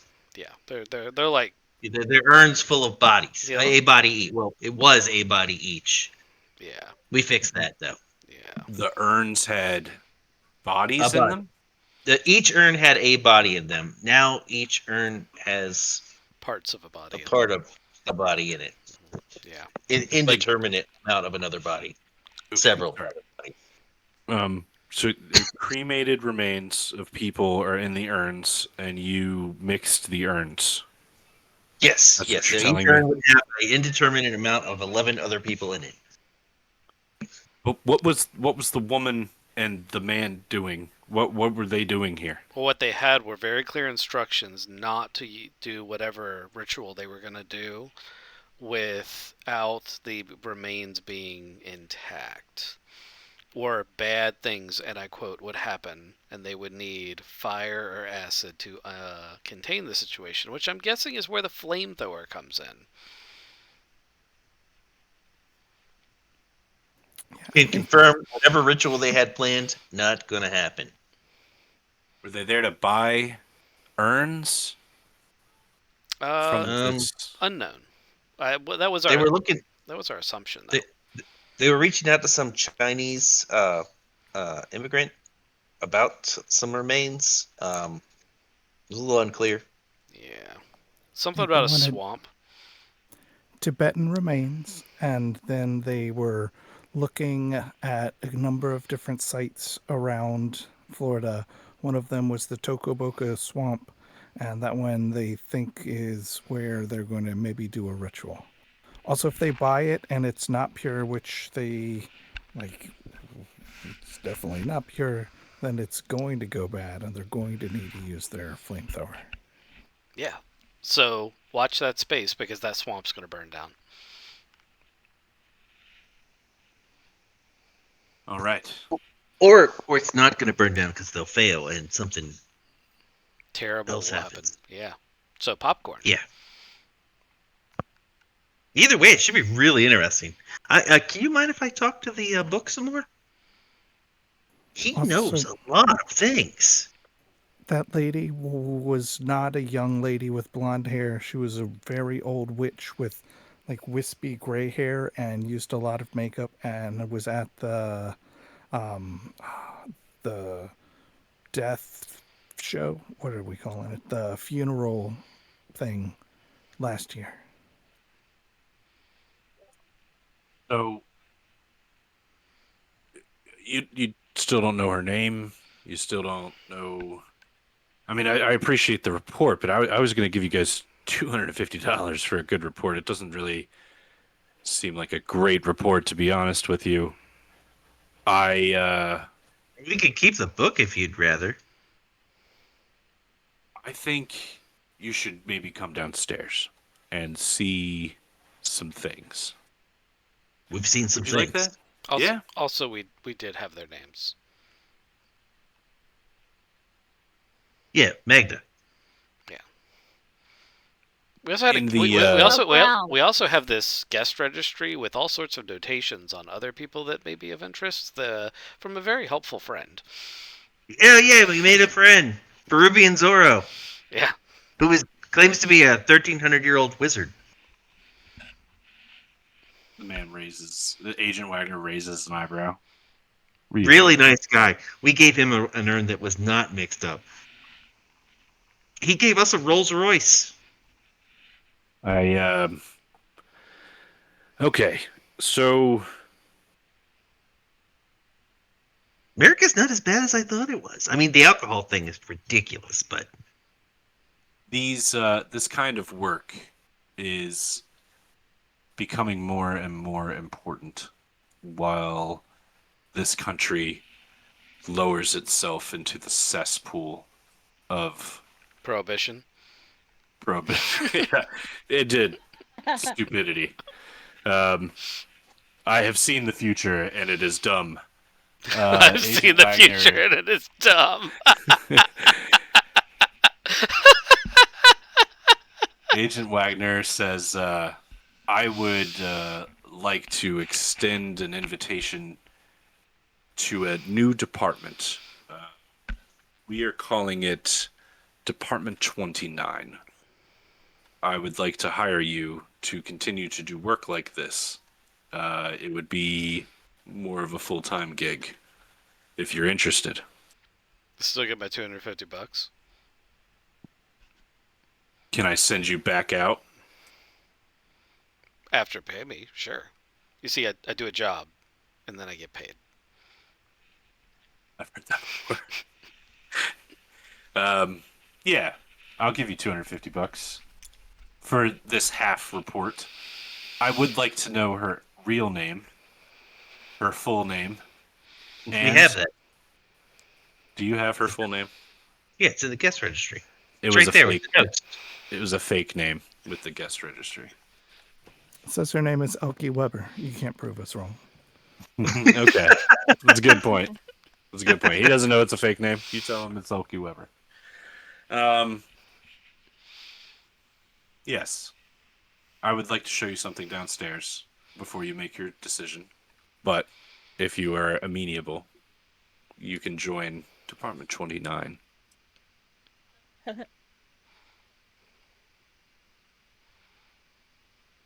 Teehee. Is that what I heard? I heard a Teehee. teehee. All right, so down in the basement of the Samuel L. Davis Cigar Factory, there are dozens of men in construction outfits, welding hoods. Some of them have like massive rivet guns. There's just a hive of construction down here. The more you look at it, though, the more you realize that every man here, even though in a different outfit, looks identical. Looks like Al Borland from Tool Time. You know who I'm talking about, right? Okay. Um, and they've all got like tool belts on and stuff like that, flannel shirts, but they all like variants of that. And there's a bunch of them, and they're all building a bunker down here. Um, there's a place for a huge door, but the door isn't in yet. And Agent Wagner says in Department 29, we'll be focused on containing and obtaining relics and other dangerous artifacts like this book. And the Codex, like monk, appears and he's like, I'm not dangerous. Okay, maybe I am a little dangerous, but I can be of massive assistance here. And the Agent Wagner's like, yes, that was my idea. And, like puts him on this pedestal near where the door gets installed, and the book gets butterflies open, and like there's a bunch of like magic wind that move the pages, and it's all very like dramatic as the codex settles in to its resting place in the vault. Maybe we have like a lower third, we fade to black, and we just say Department 29. And there's like an end credit scene where we have like, I don't know, the Hulk show up. I have no idea. Dun dun dun. It's good. It's good. It all worked out. It all played out the way it was supposed to. Very much couldn't have, but that's why you waited until the 11th hour to be like, no, that's the book you all suspected it was from the very beginning. Well, it was in the safe. You guys had to get it out of the safe. No, no, we could have lit the place on fire. Yeah. Safes do not protect against fire, Well, he waited. especially. Yeah, he waited until the very end to be like, no, no, it's definitely the book you thought. Although I gotta tell you, I really thought you were bringing Vanguard in as a ringer to be like, I'm the bad guy in the end. That's what I No. really thought Oh, you were no. doing. That would have been fucking awful. I would never do that to you guys. You've talked about But it on multiple occasions. I know, because it would be fun, but I'd never be able to pull it off. no, my next character, Professor Payne the Alchemist. That one's the one you're going to want to question. He's not a bad guy. Just when you make a modern character, we can do it together, or you can do it on your own. It doesn't really matter, but you will be working for this vault system here in Tampa. But it's kind of like run by a guy. uh, yeah. Maybe you're his long lost buddy or friend from way back when. That would make sense. We'll figure something out. Anyway, yeah, I think it went pretty well. I did too. I was we didn't even do the trade show. Like there's a whole kids didn't even make it to the actual trade show. But that's fine. That's cool. We didn't get to go to the swamp either. Oh yeah.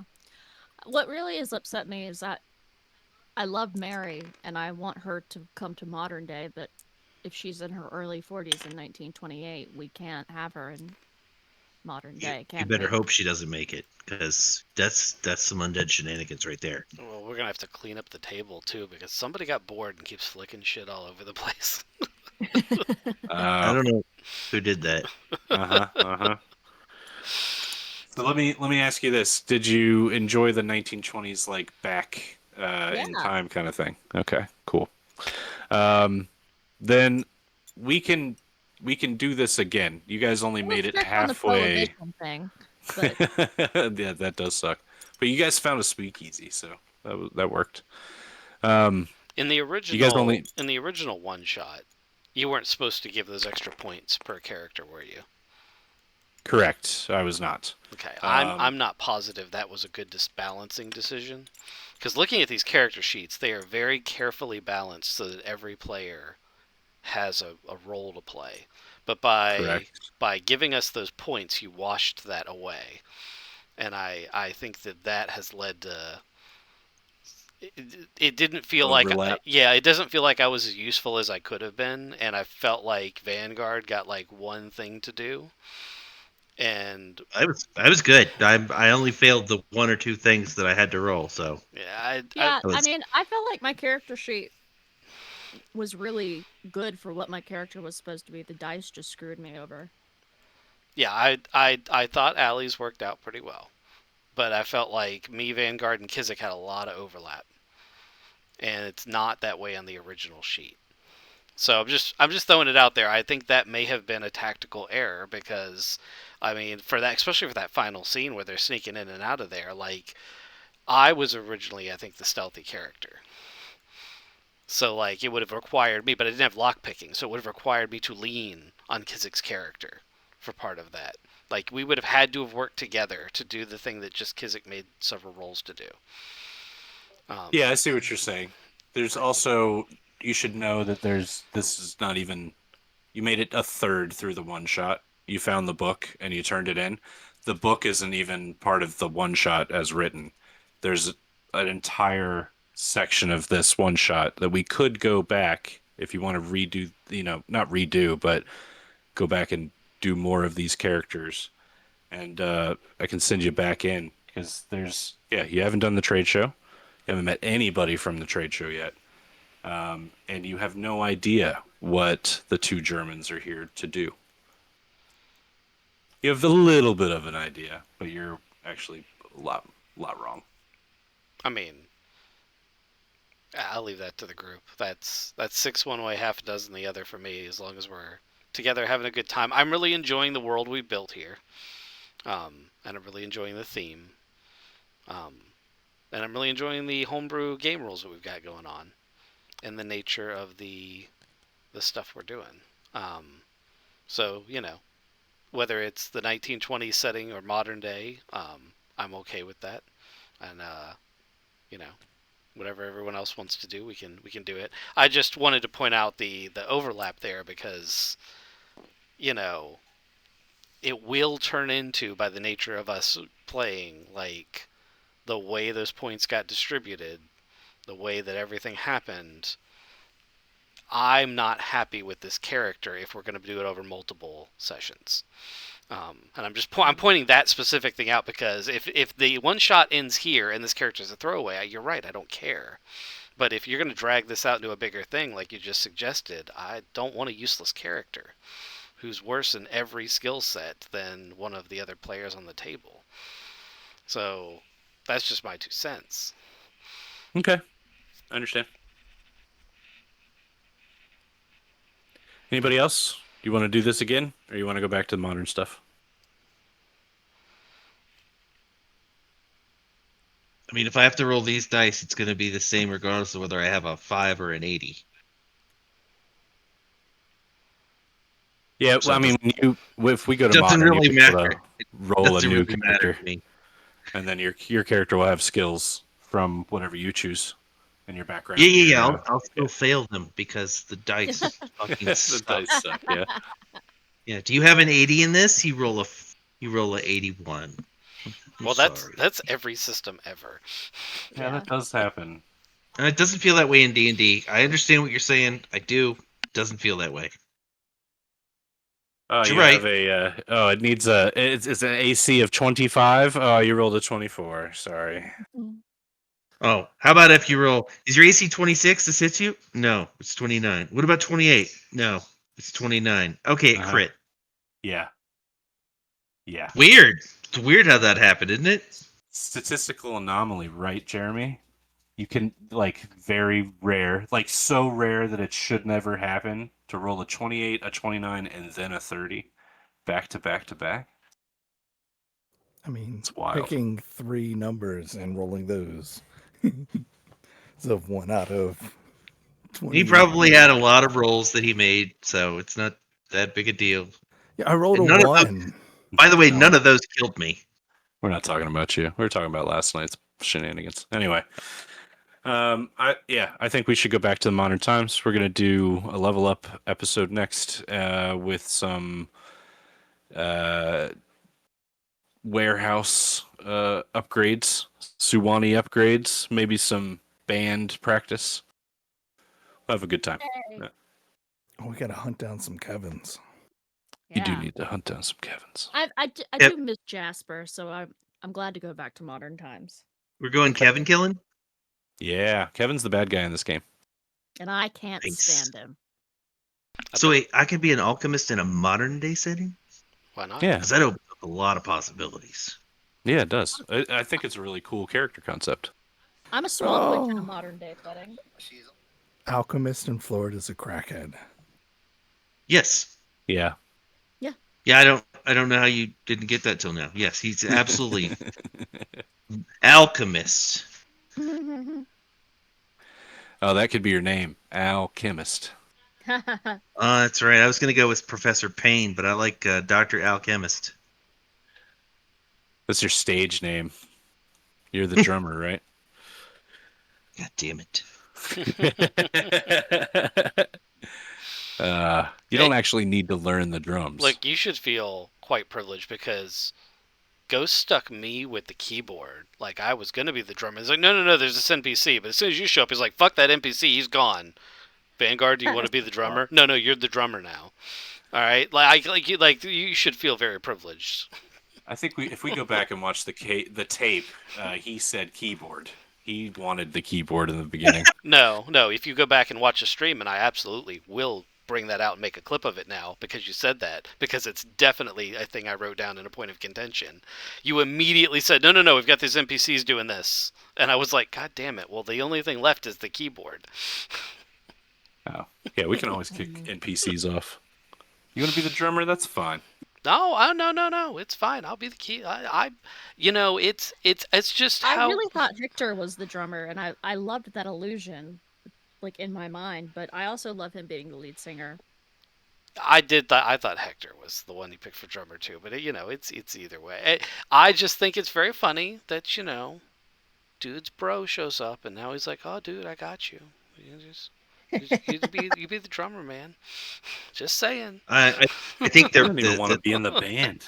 yeah, I think the reason he's trying to get me this is because I didn't want it. You see, you wanted it, and that's why he couldn't give it to you. I don't want it, so I'm gonna have to take it. That's Actually, at the time, I was trying to end the band because you see that guitar is possessed and has possessed Kizik's character, and rather traditionally, Kizik is a role-playing player. Doesn't always know exactly when he should ride that line of doing things that he's like when the devil's speaking on his shoulder in a role play setting. Sometimes he doesn't know when he should say, I am still playing this game with other players. So I was trying to basically destroy the guitar that had possessed him or get it out of his possession at the time. I now realize that the GM is not going to allow that to happen. So we're kind of just embracing. You can't, is the guitar red? You can't beat him, so you join him. No, it's blue. It's blue. Okay, I was gonna say if it was red, this would make a lot of sense, but No. Vanguard left already. He didn't see the vault. All right, that's fine. I thought we were You'll see supposed it to next leave. time. That's fine. It's cool. You guys have a good night. It's like 3 minutes to 12. I'm still here. I didn't leave your. I was just showing you the vault because we were talking about the vault. And on that note, thank you everybody for watching, and we'll see you next time.